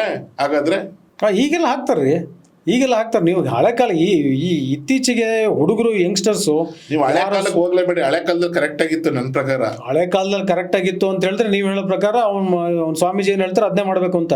ಸ್ವಾಮೀಜಿ ಹೇಳದ್ ಮುಂಚೆ ಸ್ವಾಮೀಜಿ ಅದ್ ಇನ್ಫ್ಲೂಯೆನ್ಸ್ ಮಾಡಕ್ ಹೋಗ್ತಾ ಇರಲಿಲ್ಲ ಅವ್ರುಗಳು ಅಂತ ನಾನು ಹೇಳ್ತಾ ಇರೋದು. ಕೆಲವು ಹಿಂದೆನೋ ನಾವೆಲ್ಲ ಕಾಲೇಜ್ ಓದ್ಬೇಕಾದ್ರು ಮಾಡ್ತಾ ಇದ್ರು ಅಂತ ಕೇಳಿದೀನಿ ನಾನು. ಬಹಳ ನಮ್ಮ ಅಜ್ಜನ ಕಾಲದಲ್ಲಿ ಏನೋ ಮಾಡ್ತಿರ್ಲಿಲ್ಲ ಗೊತ್ತಿಲ್ಲ, ಬಟ್ ನಮ್ಗೆ ಗೊತ್ತಿದ್ದಂಗೆನೋ ಅವಾಗೆಲ್ಲ ಮಾಡ್ತಾ ಇದ್ದೆ. ನಾನು ಹೇಳ್ತಾ ಇರೋದು ಅಂದ್ರೆ ತುಂಬಾ ಹಳೆ, ಈಗ ಒಂದ್ 30-40 ವರ್ಷದಿಂದ ಆಚೆಗೆ ನಾನು ಹೇಳ್ತಾ ಇರೋದು. ಅವಾಗ ನಮಗೆ ಗೊತ್ತಿಲ್ಲ, ಬಟ್ ಇಷ್ಟು ಇನ್ಫ್ಲೂಯೆನ್ಸ್ ಆಗುತ್ತೆ ಅಂದ್ಬಿಟ್ಟು. ಯಾಕೆ ನಾವು ಚಿಕ್ಕ ಹುಡುಗರಿದ್ದಾಗ ಓಟು ಆ ಸವಾಸಕ್ಕೆ ಹೋಗ್ತಿರ್ಲಿಲ್ಲ. ರಾಜಕೀಯವಾಗಿ ಸ್ವಾಮೀಜಿಗಳು ಬರ್ತಾ ಇದ್ರು, ದವಸ ಜಾನಗಳನ್ನ ಎತ್ಕೊತಾ ಇದ್ರು, ಪೂಜೆ ಮಾಡ್ಕೊತಾ ಇದ್ರು, ಹೋಗ್ತಾ ಇದ್ರು. ಒಂಥರ ಒಂದೇನೋ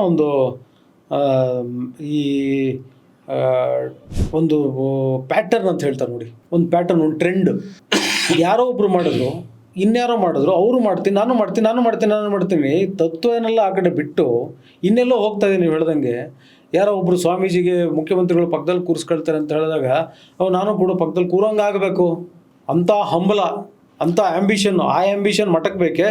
ನಾನೊಂದು ಎಕ್ಸಾಂಪಲ್ ಹೇಳ್ತೀನಿ. ಇಲ್ಲಿ ಒಬ್ರು ಯೋಗ ಮಾಡ್ಕೊಂಡು ಓಡಾಡ್ತಾ ಇದ್ರು ಒಬ್ರು ಸ್ವಾಮೀಜಿ, ಇಲ್ಲೇ ನಮ್ಮ ಏರಿಯಾದಲ್ಲಿ. ನಾನು ಸರಿ ಸುಮಾರು ಒಂದು 2003, 4, 5, 6, 7, 8 ಅಲ್ಲಿ ತನಕ ನೋಡ್ಕೊಂಡ್ ಬರ್ತಾ ಇದ್ದೆ. ಇತ್ತೀಚೆಗೂ ನೋಡಿದೆ.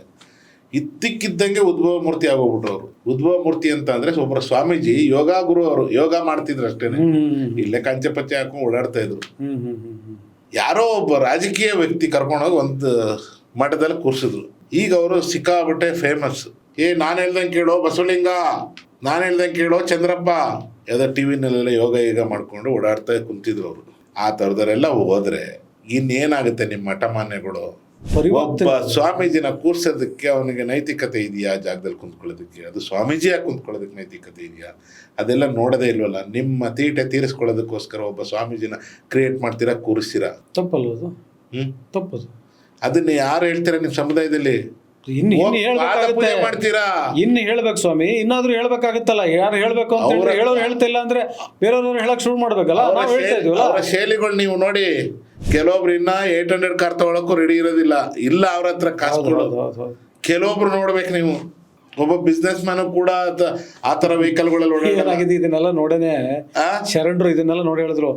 ಡಂಬು ಡಳಹು ಎನ್ನದಯ್ಯ, ಡಂಬು ಡಳಹು ಎನ್ನದಯ್ಯ, ಡಂಬಕನೆಂಬವ ನಾನಯ್ಯ, ಹಾವ ತೋರಿ ಹವಿಯ ಬೇಡುವಂತೆ ಎನ್ನ ಭಕ್ತಿ. ಇದರ ಅರ್ಥ ಏನು? ಇವೆಲ್ಲ ಬಿಲ್ಡಪ್ಗಳು.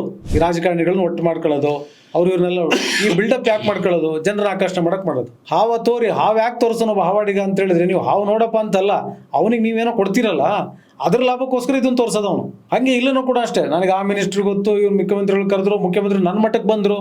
ಯಾಕೆ? ಭಕ್ತರನ್ನ ಸೆಳೆಯಕ್ಕೆ. ಮತ್ತೆ ಈ ಎಲ್ಲ marketing different ways of marketing ಆಗಿಬಿಟ್ಟಿದೆ. ಹಾಗಾಗಿ ಮಠಗಳಿಗೆ ಅರಿವಿರುವಂಥವ್ರು, ಜ್ಞಾನಿಗಳು ಅಥವಾ ವಿದ್ಯಾವಂತರು, ಯುವಕರು ಇವತ್ತಿನ ದಿನ ಹೋಗೋದು ಕಡಿಮೆ. ಹಾಗಾದ್ರೆ ಇದನ್ನೆಲ್ಲ ಅರಿವು ಮೂಡಿಸ್ಬೇಕಾದ ಸ್ವಾಮೀಜಿಗಳು ಈ ತರ ಮಾಡ್ತಾ ಇದ್ದಾರೆ. ಮುಂದಿನ ಪೀಳಿಗೆಗೆ ನೀವು ಏನ್ ಹೇಳಕ್ ಹೋಗ್ತೀರಾ ಸ್ವಾಮಿ? ಹಾಗಾಗಿ ನೋಡಿ, ಆ ಥರ ಆಗಿರೋದಕ್ಕೋಸ್ಕರನೇ ನೋಡಿ, ಈಗ ಯಾವುದು ಆರ್ಟ್ ಆಫ್ ಲಿವಿಂಗ್ ಹೋಗ್ತಾರೆ, ಇನ್ನೊಂದು ಈಶಾ ಫೌಂಡೇಶನ್ನು, ಜಗ್ಗಿ ವಾಸುದೇವ್, ಈ ಥರ ಯಾರು ಮನ ಮುಟ್ಟೋ ಹಾಗೆ ತಮ್ಮ ದ್ವಂದ್ವಗಳನ್ನು ನಿವಾರಿಸುವಂತಹ ಸ್ವಾಮೀಜಿಗಳು ಯಾರು ತಿಳ್ಕೊಂಡಿದ್ದಾರೆ ಅಂಥವ್ರ ಜೊತೆ ಹೋಗ್ತಾ ಇದ್ದಾರೆ ಜನ. ನಮ್ಗಲ್ಲೇ ಗೊತ್ತಿದ್ದವರು ಸ್ವಾಮಿಗಳು ಅವರು ಮಾಡ್ತಾ ಇರೋದು ಬಿಸ್ನೆಸ್. ಅವ್ರದ್ದು ಬೇರೆ ಥರ, ಅವ್ರದ್ದು ಇನ್ನೊಂದು ಥರ, ಅವ್ರದ್ದು ಎಕ್ಸ್ಟ್ರೀಮ್, ಅವ್ರದ್ದು ಇನ್ನೊಂದು ಥರ. ಅದು ಅಷ್ಟು ಎಲ್ಲದೂ ಸ್ವಲ್ಪ ದಿವಸ ನಡೆಯುತ್ತಲ್ಲ. ನೋಡಿ ಸರ್, ಅವರು ಪಕ್ಕ ಬಿಸ್ನೆಸ್ ಮಾಡ್ತಾ ಇರೋದು. ನಿಮ್ಮ ಯಾರು ಚಿಕ್ಕಬಳ್ಳಾಪುರಕ್ಕೆ ಬಂದ್ರಲ್ಲ, ಇದರಿಂದ ಚಿಕ್ಕಬಳ್ಳಾಪುರಕ್ಕೆ ಬಂದ್ರ, ದೊಡ್ಡಬಳ್ಳಾಪುರಕ್ಕೆ ಬಂದ್ರ? ಜಗ್ಗಿ ವಾಸುದೇವ್, ಜಗ್ಗಿ ವಾಸುದೇವ್, ಸದ್ಗುರು ಅವ್ರದ್ದು ಹಿನ್ನೆಲೆ ನಿಮಗೆ ಗೊತ್ತಿರಬೇಕು. ಅವ್ರ ಬಗ್ಗೆ ಮಾತಾಡೋದು ಬೇಡ, ಯಾಕೆಂದ್ರೆ ನನಗೂ ನನ್ನ ಮೇಲೆ ಕೇಸ್ ಹಾಕಿದಾರೆ ಅವರು. ಒಂದೊಂದು ಟ್ರೆಂಡ್, ಒಂದು ಟೈಮು, ಆ ಟೈಮ್ ಆದ ತಕ್ಷಣ ಮುಗೀತು ಅವ್ರದ್ದು. ಅವರು ಅವರ ಜೀವನದಲ್ಲಿ ಕಾಪಿ ಹೊಟ್ಟಿರೋದು ಓಶೋನ. ಓಶೋ ತೀರೋಗಿದ್ದೆ ಅವಾಗ. ನೀವು ಓಶೋ ತುಂಬಾ ಓದ್ಕೊಂಡಿದ್ದೀರಾ? ಹೌದು, ಓಶೋದು ತಕ್ಕ ಮಟ್ಟಿಗೆ ಓದ್ಕೊಂಡಿದ್ದೀವಿ. ಅದನ್ನೇ ಕಾಪಿ ಮಾಡ್ಕೊಂಡು ಈ ಮನುಷ್ಯ ಮಾಡ್ತಾ ಇರೋದು ನನ್ನ ಪ್ರಕಾರ. ಯಾಕಂದ್ರೆ ನನ್ನ 0.0% ಅಷ್ಟೇ ನಾನು ಓಶೋ ಬಗ್ಗೆ ಗೊತ್ತಿರೋದು. ನೋಡಿದಾಗ ನಮಗೂ ಫಸ್ಟ್ ಆಯ್ತಾ. ಆದ್ರೆ ಆ ಮನುಷ್ಯ ಎಷ್ಟು ಫ್ಯಾಮಿಲಿನ ಏನೇನ್ ಮಾಡಿದ್ದಾರೆ ನಾನು ಹೇಳ್ತಾ ಇರೋದು. ಅದು ಸಂಪೂರ್ಣ ಮಾತಾಡೋದು ಬೇಡ, ಇದು ನಾವು ಬೇರೆ ಕಡೆ ಡೈವರ್ಟ್ ಆಗೋದು ಬೇಡ. ಸೊ ಈ ತರದವ್ರು ಕಳಿಸಿದ್ರೆ ಅಲ್ಲಿ ಬೇರೆ ತರ ಆಗುತ್ತೆ, ಈ ಸ್ವಾಮೀಜಿಗಳ ಹತ್ರ ಬಂದ್ರೆ ಬೇರೆ ತರ ಆಗುತ್ತೆ ನಾನು ಹೇಳ್ತಾ ಇರೋದು. ಆಮೇಲೆ ಈಗ ನೀವು ಹೇಳಿದ್ರಿ ಪ್ರವಚನ ಕೊಡ್ಬೇಕು. ಸರಿ ಸ್ವಾಮಿ, ಕೆಲವೊಬ್ರು ಪ್ರವಚನ ಕೊಡ್ತಾರೆ. ಅವ್ರಿಗೆ ಏನಂತೀರ ಗೊತ್ತಾ ನೀವು? ಇದೇ ಲಿಂಗಾಯತರು ಹುಚ್ಚ, ಪೂಜೆ ಮಾಡಬೇಡ ಅಂತಾನೆ ಅವ್ನು ಸ್ವಾಮೀಜಿನೇ ಅಲ್ಲ ಅಂತೀರಾ. ಕರೆಕ್ಟ್. ಲಿಂಗಾಯತರಾಗಿ ಲಿಂಗ ಬಿಟ್ಬಿಟ್ಟು ಬೇರೆ ಏನು ಪೂಜೆ ಮಾಡಬೇಡಿ ಅಂತಾನೆ ಇರೋದು. ಹೌದು, ದೇವೋ. ನೀನು ಒಬ್ಬ ಲಿಂಗಾಯತ ಆದ್ಮೇಲೆ ಯಾವ ದೇವ್ರನ್ನ ಪೂಜೆ ಮಾಡಬೇಡ, ನಿನ್ನ ದೇವರು ನಿನ್ನ ಎದೆ ಮೇಲೆ ಇರುತ್ತೆ, ಲಿಂಗನ ಪೂಜೆ ಮಾಡು ಅಂತಾರಲ್ವಾ. ಮರ ದೇವರು ದೇವರಲ್ಲ, ಕಲ್ಲು ದೇವರು ದೇವರಲ್ಲ, ಗುಡ್ಡ ದೇವರು ದೇವರಲ್ಲ. ಆ ಥರ ಒಬ್ಬ ಸ್ವಾಮೀಜಿ ಪ್ರವಚನ ಕೊಟ್ರೆ ಅವ್ನು ಹುಚ್ಚ, ಅವ್ನು ಮೆಂಟ್ಲು, ಅವನು ಬಾಯಿಗೆ ಬಂದಂಗೆ ಬೈಯೋದು ಎಲ್ಲ ಮಾಡ್ತೀರ? ಎಲ್ಲರೂ ಮಾಡೋದಿಲ್ಲ. ಮಾಡಿದ್ದಾರೆ, ಕೆಲವ್ರು ಮಾಡಿರ್ಬೋದು. ಈಗ ನೋಡಿ, ಅಲ್ಲೆಲ್ಲ ಆ ಕೆಲವೊಂದು ಕೆಟ್ಟ ಹುಳಗಳಿರ್ತಾವೆ ನೋಡಿ. ಕೆಟ್ಟ ಹುಳುಗಳು ಅಂದಾಗಿ ನೋಡಿ, ನಮ್ಮಲ್ಲಿ ನೀವು ತನ್ನ ಬಣ್ಣಿಸಬೇಡ ಇದ್ರ ಹಳೆಯಲು ಬೇಡ ಅಂತಿದೆ. ನೀವು ಹಂಗೆ ಎಲ್ಲರನ್ನು ಹಳ್ಕಂತ ಕೂತ್ರ ಆಗೋದಿಲ್ಲ. ಈಗ ಏನು ಹಳ್ಕೊಂತ ಕುಂತಿಲ್ಲ ಯಾರನ್ನು, ಎಲ್ಲ ಕೆಲವ್ರು ಮಾಡಿರ್ತಾರೆ. ಅವ್ರಿಗೆ ಅರಿವಾದಾಗ ಅವ್ರು ಈಗ ನೋಡಿ, ನಾನು ಕೂಡ ಮೊದಲು ಫೋಟೋ ಇಟ್ಕೊಂಡು ಪೂಜೆ ಮಾಡ್ತಾ ಇದ್ದೆ. ನಾನು ಕೂಡ ಏನು ಎಲ್ಲರೂ ಮಾಡ್ತಾ ಇದ್ದೆ ಅದು ನಮ್ಗೆ ಅರಿವು ಬಂದಾಗ ಏನಾಯ್ತು, ನಾವೆಲ್ಲ ಫೋಟೋ ತೆಗೆದಿದ್ದೀನಿ ಮನೆಯಲ್ಲಿ. ಯಾವ ಫೋಟೋನು ಇಲ್ಲ, ಯಾವ ಹೋಮ ಹವನನ್ನು ಮಾಡೋದಿಲ್ಲ. ನಾವು ಒಂದು ಲಿಂಗ ಇಟ್ಟಿದ್ದೀವಿ, ಲಿಂಗಕ್ಕೆ ಪೂಜೆ ಮಾಡ್ತೀವಿ. ಅದು ಏನು ಅಂತ ಹೇಳಿದ್ರೆ ಒಂದು ಅರಿವಿನ ಸಂಕೇತ ಅಂತ, ಅರಿವಿನ ಕುರುಹೋದು ಅಂತ. ಅರಿವು ಬಂದ ತಕ್ಷಣ ನಾವು ಮಾಡ್ತೀವಿ. ನಾವು ಹಿಂದೆಲ್ಲ ಹಂಗೆ ಇದ್ದವ್ರೆ, ಎಲ್ಲ ಫೋಟೋಗಳು ಹಾಕ್ದವ್ರೆ. ಅದೇನು ತಪ್ಪು ಅಂತಲ್ಲ. ಆದ್ರೆ ಏನಪ್ಪಾ ಅಂತ ಹೇಳಿದ್ರೆ ನಮ್ಗೆ ಅರಿವಾಯ್ತು, ನಮ್ಗೆ ಇದು ಸರಿ ಅನಿಸ್ತು, ನಾವು ಮಾಡ್ತೇವೆ. ನಿಮ್ಮ ಮನೆಯಲ್ಲಿ ಮಾಡೋದು ನಿಮ್ಮ ವೈಯಕ್ತಿಕ, ಆಯ್ತಾ? ನನ್ನ ಮನೆಯಲ್ಲಿ ಮಾಡೋದು ನನ್ನ ವೈಯಕ್ತಿಕ, ಅದನ್ನ ಬಿಡಿ. ನಾವಿಬ್ರು ಮಾಡಿದ್ರೆ ಅಷ್ಟು ಎಫೆಕ್ಟ್ ಆಗೋದಿಲ್ಲ ಯಾರಿಗೂ, ಆಯ್ತಾ? ಬೇರೆಯವರು, ನಾನು ಒಬ್ಬ ಮಠದ ಸ್ವಾಮೀಜಿ ಆದಾಗ ನೀವೇನು ಪ್ರವಚನ ಕೊಡ್ತೀರಾ, ಭಕ್ತರಿಗೆ ಏನು ಹೇಳ್ತೀರಾ, ನಿಮ್ಮ ಹತ್ರ ಬಂದವ್ರಿಗೆ, ಅದು ಇಂಪಾರ್ಟೆಂಟ್ ಆಗುತ್ತೆ. ಈಗ ಸಿದ್ಧಗಂಗಾ ಸ್ವಾಮೀಜಿಯವರು ಪ್ರವಚನ ಕೊಟ್ಟಾಗ ಯಾರೋ ಹಂಗೆ ಹೇಳಲ್ವಾ? ಯಾರೋ ಕೆಲವರು ಹೇಳಿದಾಗ ಅವ್ರು ಹೇಳೋ ರೀತಿ ಸರಿ ಇಲ್ದಿದ್ದಕ್ಕೆ ಅವರು ಆ ಥರ ರಿಯಾಕ್ಟ್ ಮಾಡಿರ್ಬೋದು. ಆದರೆ ಮನೋಮುಟ್ಟೋ ಥರ ಹೇಳಿದ್ದಿದ್ರೆ ಖಂಡಿತ ಅರ್ಥ ಆಗುತ್ತೆ. ಈಗ ನಾನೇ ನಿಮಗೆ ಮನೋಮುಟ್ಟೋ ಥರ, ನಿಮಗೆ ಅರ್ಥ ಆಗೋ ಥರ ನಾನು ತಿಳಿಸಿ ಹೇಳಿದಾಗ ಕರೆಕ್ಟ್. ನೀವು ಹೌದು, ನಾನು ವಾದ ಮಾಡೋಕೆ ಹೋಗಿ ನೀವು ಮಾಡ್ತೀರ ತಪ್ಪು ಅಂತ ನಾನು ಹೇಳಿದಾಗ ನೀವು ಸಡನ್ನಾಗಿ ಅದು ರಿಯಾಕ್ಟ್ ಮಾಡ್ತೀರಾ. ತಪ್ಪು ಅಂತ ಹೇಳೋದಿಲ್ಲ, ನನ್ನ ವಿಚಾರವನ್ನು ನಾನು ಮುಂದಿಡ್ತೇನೆ. ಅಟ್ಲೀಸ್ಟ್ ಅದನ್ನ ತಿಳ್ಕೊಳ್ಳೋ ಪರಿಜ್ಞಾನನಾದ್ರೂ ಒಬ್ಬ ಮನುಷ್ಯನ್ಗಿರ್ಬೇಕಲ್ಲ ಅಂತ ನಾನು ಕೇಳ್ತಾ ಇರೋದು. ಆ ಜ್ಞಾನನೇ ಇಲ್ಲ ಅಂದ್ರೆ ಹೇಗೆ? ಅದನ್ನ ಮೂಡಿಸ್ಬೇಕು, ಅದರ ಕರ್ತವ್ಯ ಮಠದ ಸ್ವಾಮೀಜಿಗಳು. ಈ ಸ್ವಾಮೀಜಿಗಳು ಒಬ್ಬ ಪೊಲಿಟಿಷಿಯನ್ ಕರೆದ್ಬಿಟ್ಟು ಫಂಕ್ಷನ್ ಮಾಡೋ ಬದಲು ಅದೇ ಪ್ರೋಗ್ರಾಮ್ಗಳನ್ನ, ಅದೇ ದುಡ್ಡನ್ನ ಅಟ್ಲೀಸ್ಟ್ ಈ ಥರ ಪ್ರವಚನಕ್ಕೆ, ಈಗ ಯೂಟ್ಯೂಬ್ಗಳಿದೆ, ಬೇರೆ ಬೇರೆ ಏನೇನೋ ಸೋಷಿಯಲ್ ಮೀಡಿಯಾ ಇದೆ, ಅದನ್ನ ಮಾಡಿ ಒಬ್ಬ ಸ್ವಾಮೀಜಿ ಕುಂತ್ಕೊಳ್ಳಿ, ಎಲ್ಲ ಸ್ವಾಮೀಜಿಗಳು ಹಂಗೆ ಒಟ್ಟುಗೂಡ್ಕೊಳ್ಳಿ, ಎಲ್ಲರೂ 1 hour ಪ್ರವಚನ ಕೊಡಲಿ. ನಿಮಗೆ ದೊಡ್ಡ ಸ್ಟೇಜ್ ಮಾತ್ರ ಇದ್ದರೆ ಮಾತ್ರ ಮಾತಾಡೋದು, ಇಲ್ಲ ಚಿಕ್ಕ ಸ್ಟೇಜಲ್ಲಿ ಮಾತಾಡಲ್ವಾ ನಿಮ್ಮ ಸ್ವಾಮೀಜಿಗಳು? ಹಾಗಾದರೆ ಈಗ ಟ್ರೆಂಡು ಮಾರ್ಕೆಟ್ ಸಮಾಜದಲ್ಲಿ ಹೇಗಿದೆ ಅಂತ ಹೇಳಿದ್ರೆ ಎಲ್ಲ ಹಣದಿಂದ ಓಡ್ತಾ ಇದೆ. ಸ್ವಾಮೀಜಿಗಳು ಮಾತಾಡಿದರೆ, ಪ್ರವಚನ ಕೇಳಿದರೆ ನಮಗೇನು ಲಾಭ, ಹಣ ಸಿಗುತ್ತಾ ಅಂತ ಎಲ್ಲ ಡೈರೆಕ್ಷನ್ ಅಲ್ಲಿಗೆ ಹೋಗ್ತಾ ಇದೆ. ಸೊ ಹಂಗಿದ್ದ ಮೇಲೆ ನಾನು ಇನ್ನೂ ಮತ್ತು ಹೇಳ್ತೀನಿ, ಆ ಧರ್ಮಗುರುಗಳಿಗೆ ಇವನ್ನೆಲ್ಲ ಮೀರಿಸುವಂತಹ ಒಂದು ಪ್ರಭೆ ಇರಬೇಕು, ಆ ಒಂದು ಚರಿಷ್ಮಾ ಇರಬೇಕು. ಆ ಚರಿಷ್ಮಾ ಇಲ್ಲ ಅಂತ ಹೇಳಿದರೆ ಸಮಾಜನ ಯಾವ ಥರ ಬದಲಾವಣೆ ಮಾಡೋಕ್ಕಾಗುತ್ತೆ? ಇವಾಗ ಗುರುಗಳು ಕೂಡ ಹೇಳ್ತಾರೆ, ಇವತ್ತಿಲ್ರಿ, ಇವತ್ತೆಲ್ಲ ದುಡ್ಡಿನಿಂದ ಹೊಂಟಾರೆ, ನಾವೇನು ಮಾಡೋಕ್ಕಾಗತ್ತೆ, ನಾವೇನು ಎಷ್ಟೊಂದು ಕರಿಬೇಕು, ಪ್ರವಚನ ಮಾಡೋಕ್ಕೆ 4 ಜನರೆಲ್ಲ ಬರೀ ರಿಟೈರ್ಡ್ ಆಗಿರೋರು ಇರ್ತಾರೆ ಅಂತ ಹೇಳ್ತಾರೆ. ಆ ಮಾತು ಹೇಳಿದ್ರೆ ಗೊತ್ತಾ, ಈ 1100 ಫೋನ್ ಇಟ್ಕೊಂಡಿದಾರಲ್ಲ ಅವರು, ನೀವು ಐಫೋನ್ ಇಟ್ಕೊಂಡಿರೋರು ಮತ್ತೆ ಬೇರೆ ಫೋನ್ಗಳು ಇಟ್ಕೊಂಡಿರ್ತಿಲ್ಲ, ಅವ್ರು ಯಾರು ಹೇಳೋದಿಲ್ಲ ಅದನ್ನ. ಪಾಪ 1100 ಅದು ಹಂಗೆ ಇರುತ್ತೆ, ಅದು ಹಳೇ ಮಾಡ್ಲು. ಯಾವನು ಹೋಗ್ತಾನೆ? ಅವ್ರ ಫ್ಯಾಷನ್ ಮಾಡಲ್ಲ, ಹೌದು, ಅವ್ರ ಪಾಡ್ಗೋರು ಇರ್ತಾರೆ, ಅವ್ರ ಹತ್ರ ಹೋಗಲ್ಲ. ಸೊ ಆ ಥರದವ್ರ ಹತ್ರ, ಆ ಥರ ಗುರುಗಳ ಹತ್ರ, ಸ್ವಾಮೀಜಿಗಳ ಹತ್ರ ಹೋದ್ರೆ ನಿಮ್ಗೆ ಅರಿವು ಮೂಡುತ್ತಲ್ಲ. ಅದನ್ನ ಇವ್ರು ಮಾಡ್ತಾ ಇಲ್ವಲ್ಲ ಯಾರನ್ನು. ಲಿಂಗಾಯತ ಸಮುದಾಯ ಮಹಾಸಭಾ ಇದೆ, ಬಸವ ಸಮಿತಿ ಅಂತ ಮಾಡ್ಕೊಂಡಿದ್ದೀರಾ, ಇನ್ನು ಸುಮಾರಿದೆ ಈ ಥರದ್ದು. ಹೌದು, ಅಲ್ಲಿಂದ ಪ್ರವಚನಗಳು ಮಾಡಿಸಿ, ಅಟ್ಲೀಸ್ಟ್ ಇವಾಗಲಾದ್ರೂ ಬುದ್ಧಿವಂತರಾಗ್ರಿ. ಸೊ ಹಾಗಾಗಿ ಇವತ್ತಿನ ಟ್ರೆಂಡ್ ಪ್ರಕಾರ ನೀವು ಮಾಡ್ತಾ ಇದ್ದೀರಲ್ಲ, ಈ ಥರ ಪಾಡ್ಕ್ಯಾಸ್ಟು, ಆಮೇಲೆ ಇನ್ಸ್ಟಾಗ್ರಾಮಲ್ಲಿ ರೀಲ್ಸು, ಇದ್ರ ಮುಖಾಂತರ ಜನಗಳಿಗೆ ಅರಿವು ಮೂಡಿಸೋಂಥ ಒಂದು ಕೆಲಸ ಆಗಬೇಕು. ಇವಾಗ ಸ್ವಾಮೀಜಿಗಳು ಯಾವ ರೀತಿ ಹಿಂದಿದ್ರು ಅದೇ ರೀತಿ ಹಿಂದಿದ್ರೆ, ಆದರೆ ಅವ್ರ ಭಕ್ತರುಗಳು ಮಾತ್ರ ಬದಲಾವಣೆ ಆಗಿದ್ದಾರೆ. ಯಾರು ಊರಲ್ಲಿ ರಿಟೈರ್ಡ್ ಆಗಿರೋರು, ಸ್ವಲ್ಪ ಪೊಲಿಟಿಕಲಿ ಇರೋರು, ಸ್ವಲ್ಪ ಸಾಮಾಜಿಕವಾಗಿ ತೊಡಗಿಸ್ಕೊಂಡಿರೋರು, ಅವ್ರ ಮಠಕ್ಕೆ ಅಂತ ಸಾಂಪ್ರದಾಯಿಕವಾಗಿ ಹೋಗ್ತಾರೆ ವಿನಃ ಸ್ವಾಮೀಜಿಗಳು ಹೇಳಿದ್ದನ್ನು ಕೇಳೋಕೆ ಅವ್ರಿಗೂ ಮನಸ್ಸಿರಲ್ಲ. ಯಾಕೆ ಅಂತ ಹೇಳಿದ್ರೆ ಸ್ವಾಮೀಜಿ ಬಗ್ಗೆ ಅರ್ಧಂಬರ್ಧ ಭಕ್ತಿ ಇರುತ್ತೆ. ಯಾಕೆಂದ್ರೆ ಸ್ವಾಮೀಜಿ ನುಡಿದಂತ ನಡಿಬೇಕಲ್ಲ. ನುಡಿಯೊಳಗಾಗಿ ನಡೆಯದಿದ್ದಡೆ ಕೂಡಲ ಸಂಗಮನೆಂತೊಲಿವನಯ್ಯ ಅನ್ನಂಗೆ. ಎನ್ನ ನಡೆಯೊಂದು ಪರಿ, ಎನ್ನ ನುಡಿಯೊಂದು ಪರಿ ಆಗ್ಬಿಟ್ರೆ ನಾನು ಏನಂತ ಕೇಳ್ಬೇಕ ಸ್ವಾಮೀಜಿಗೆ? ಆದಷ್ಟು ಕಳಿಸ್ಬಿಡಿ ನೀವು ಸ್ವಾಮಿ. ಅಲ್ಲ, ಅವರೇ ಹೋಗ್ತಾರೆ ಬಿಡಿ. ಅಲ್ಲ, ಸ್ವಾಮೀಜಿ ಯಾಕೆ ಲಯಕ್ಕಿಲ್ಲ ಸ್ವಾಮಿ, ಅವರೇ ಹೋಗ್ತಾರೆ. ಯಾಕೆ ಮಿಸ್ಗೈಡ್ ಮಾಡಬೇಡಿ ಜನಗಳಿಗೆ. ಹೌದು, ಅಂತ ಸಮುದಾಯಕ್ಕೊಂದು ತೂಕ ಇದೆ, ಆಯ್ತಾ? ಸಮುದಾಯ ನಂಬ್ಕೊಂಡು ತುಂಬ ಜನ ಇದ್ದಾರೆ, ಸಮುದಾಯದಲ್ಲಿ ಒಳ್ಳೊಳ್ಳೆ ಕೆಲಸ ಮಾಡ್ತಾರಿದ್ದಾರೆ. ನಿಮ್ಮಂತರ ಬಂದು ಯಾಕೆ ಹಾಳು ಮಾಡ್ತೀರಾ ಅಂತ ಹೇಳ್ಬೋದಲ್ವಾ? ಹೌದೌದು, ಹೇಳ್ಬೇಕು ಅಂತ ಹೇಳಿದ್ರೆ ಅವ್ರ ಈಗ ಮಠಗಳು ಇತ್ತೀಚೆಗೆ ಏನು ಬಸವಣ್ಣವ್ರ ಕಾಲದಲ್ಲಿ ಏನು ಮಠಗಳಾಗಿರಲಿಲ್ಲ ಅಂತ ಹೇಳ್ತಾರೆ ನಮ್ಮ ಹಿರಿಯರು. ಅವೆಲ್ಲ ಈಗ 400 ವರ್ಷ 500 ವರ್ಷದ ಹಿಂದೆ ಆಗಿರೋಂಥ ಮಠಗಳು. ಸೊ ಮಠಗಳು ಆಗಿರೋ ಉದ್ದೇಶನೇ ಬೇರೆ, ಕೊನೆಗೆ ಅದು ಹೋಗ್ತಾ ಇರೋ ದಾರಿನೇ ಬೇರೆ ಆಗ್ತಾ ಇರ್ಬೇಕಾದ್ರೆ ಯಾರಿಗೂ ಡೈರೆಕ್ಟಾಗಿ ಕಂಟ್ರೋಲ್ ಇಲ್ಲ. ಆದರೆ ಎಂಥ ಮಠ ಸಮಾಜಕ್ಕೋಸ್ಕರ ನಿಜವಾಗಲೂ ಕಾಂಟ್ರಿಬ್ಯೂಷನ್ ಮಾಡುತ್ತೋ ಅದನ್ನು ನಮ್ಗೆ ಗೊತ್ತಿಲ್ಲದೇನೋ ಭಕ್ತರು ಸಮೂಹ ಸೇರ್ಕೊಳ್ಳುತ್ತೆ. ಗವಿಸಿದ್ದೇಶ್ವರ ಮಠಕ್ಕೆ ಏನು ಜನಕ್ಕೆ ಕರೆದು ಆಹ್ವಾನ ಮಾಡಿ ಬರಪ್ಪ ಅಂತ ಹೇಳಲ್ಲ. ಗೌರ್ಮೆಂಟಿಗೆ ಪತ್ರ ಬರೆದು ದುಡ್ಡು ಕೇಳಬೇಕು ಅಂತ ಪ್ರಮೇಯ ಇಲ್ಲ ಅವರಿಗೆ. ಹಾಗಾಗಿ ನಡೆ ಮತ್ತು ನುಡಿ ಎರಡೂ ಒಂದೇ ಥರ ಇರೋದಕ್ಕೋಸ್ಕರ ಜನಗಳು ಅಲ್ಲಿಗೆ ಆಕರ್ಷಿತರಾಗ್ತಾರೆ. ಆದರೆ ಬೇರೆ ಮಠಗಳು ನೀವೇನು ಹೇಳ್ತಾ ಇದ್ದೀರಲ್ಲ, ಆ ಮಠಗಳು ತಂತಾನೆ ಕುಗ್ಗಿ ಕುಸಿತಾ ಹೋಗ್ತಿದ್ದಂಗೆ ಅವ್ರು ಮಾತ್ರ ಲೆಟ್ರ್ ಬರೀಬೇಕು ಸರ್ಕಾರಕ್ಕೆ, ನಮ್ಮ ಹಣ ಕೊಡಿ, ನಮ್ಮ ಮಠ ಸ್ವಲ್ಪ ಉದ್ಧಾರ ಆಗ್ಬೇಕು ಅಂತೇಳಿ. ಕೊಡೋ ಅವಶ್ಯಕತೆ ಇಲ್ಲ, ಕೊಡಲ್ಲ ಯಾವುದಕ್ಕೂ. ಈಗ ಸುಮಾರು ಮಠಗಳಿದೆ, ಅವರು ದಾಸೋಹ ಆಗಲಿ ಮತ್ತು ವಿದ್ಯಾಭ್ಯಾಸ ಆಗಲಿ ಮಾಡ್ಕೊಂಡು ಬರ್ತಾ ಇದ್ದಾರೆ. ಅವು ಹಂಗೆ ಹಿಂದುಳಿದ ಮಠಗಳಾಗಿ ಉಳ್ಕೊಬಿಟ್ಟಿದ್ದೇವೆ. ಸುಮಾರು ಮಠ ನೀವೇ ಲೆಕ್ಕ ನಿಮ್ಗೆ ಸಿಗುತ್ತೆ. 3000 ಚಿಲ್ಲರೆ ಮಠ ಇತ್ತು, ಈಗ 1000 ಚಿಲ್ಲರೆ ಬಂದಿದೆ. 2002 3000 ಚಿಲ್ಲರೆ ಬುಕ್ ಓದಿದ್ದೆ ನಾನು. ಈಗಲೂ ನೋಡಿ, ಈಗ ಸುಮಾರು ಮಠಗಳಿದೆ, ಒಂದು ಸವಲತ್ತುಗಳಿಲ್ಲ. ಸುಮಾರು ಮಠ ಇದೆ. ಆ ಥರದವ್ರಿಗೆ ಗೌರ್ಮೆಂಟ್ ಮಾಡಲಿ, ನಾವು ಅದರಲ್ಲೇನು ಅಭ್ಯಂತರನೇ ಇಲ್ಲ. ಅದು ಯಾವುದೇ ಜನಾಂಗದಾಗಲಿ ಸರ್. ಮಠ ಏನು ಕೆಲಸ ಮಾಡ್ತಾ ಇದೆ, ಎಷ್ಟು ಜನಕ್ಕೆ ಕಾಂಟ್ರಿಬ್ಯೂಟ್ ಮಾಡಿದೆ, what difference has it made to the society, correct. ಅದರ ಆಧಾರದ ಮೇಲೆ ಹಣ ಕೊಡಬೇಕು. ಅದನ್ನ ಹೇಳ್ತಿರೋದು. ಕಾವಿಧಾರಿ ಬಂದ್ರು, ಅದೊಂದು ಮಠ ಇದೆ, ಆ ಮಠಕ್ಕೋಸ್ಕರ ಒಂದು 10 ಜನ ಭಕ್ತರು ಅವ್ರ ಜೊತೆಗೆ ಬಂದ್ರು, ಅವ್ರು ಯಾರು ಜಿಲ್ಲಾ ಪಂಚಾಯತ್ ಮೆಂಬರ್ನ ಇನ್ಯಾರನ್ನ ಹಿಡ್ಕೊಂಡು ಬಂದ್ರು, ಅದಕ್ಕೋಸ್ಕರ ಹಣ ಸಿಗುತ್ತೆ ಅನ್ನೋದಾದ್ರೆ ಅದು ತಪ್ಪಾಗುತ್ತೆ. ಯಾಕೆಂದ್ರೆ ಒಬ್ಬ ಜಿಲ್ಲಾ ಪಂಚಾಯತ್ ಮೆಂಬರ್ ಬಂದ್ರೆ ಆ ಸ್ವಾಮೀಜಿ ಮತ್ತೆ ಅವನು ಕೊಡ್ಬೇಕಾಗುತ್ತೆ. ಅವನಿಗೆ ಕೊಡಬೇಕು, ಅವ್ರ ಭಕ್ತ ಸಮೂಹನೆಲ್ಲ ಅವನಿಗೆ ಓಟ್ ಹಾಕ್ಸ್ಬೇಕು, ಅವ್ರು ಹಿಂದೆ ನಿಲ್ಬೇಕು, ಅವ್ರು ಮಾಡಿರೋಂಥ ಎಲ್ಲಾ ಕೆಲಸಗಳಿಗೂ ಕೂಡ ಇವರು ಶ್ರೀರಕ್ಷೆ ಕೊಡಬೇಕು. ಮಠಕ್ಕೆ 50 ರೂಪಾಯಿ ಕೊಡಿಸ್ಬಿಟ್ಟು ಇವ್ರು 50,000 ರೂಪಾಯಿ ತಗೊಂತಾರೆ. ಅದು ಎಲ್ಲರೂ ಮಾತಾಡೋದೆ. ಅದು ಒಂದು ಹಣ ಬರ್ತಾ ಇದೆ ಸರ್ಕಾರದಿಂದ ಅಂತ ಹೇಳಿದ್ರೆ, ಹೋದ್ಸತಿ ಹುಬ್ಳಿನಲ್ಲಿ ಒಬ್ರು ಸ್ವಾಮೀಜಿ ಈ ಥರನೇ ಪ್ರಿಂಟ್ ಮೀಡಿಯಾದ ಮುಂದೆ ಹೇಳಿದ್ರಲ್ಲ, ನಮಗೆ ಹಣ ಬಿಡುಗಡೆ ಆಯಿತು, ಹಣ ಬಿಡುಗಡೆ ಮಾಡ್ತು ಗೌರ್ಮೆಂಟು, ಆದರೆ ನಮ್ಮ ಹತ್ರಕ್ಕೆ ಬರಬೇಕಾದ್ರೆ ಮಧ್ಯವರ್ತಿಗಳು ಹಣ ಕೇಳ್ತಾ ಇದ್ದಾರೆ ಅಂತ ಹೇಳಿದ್ರು.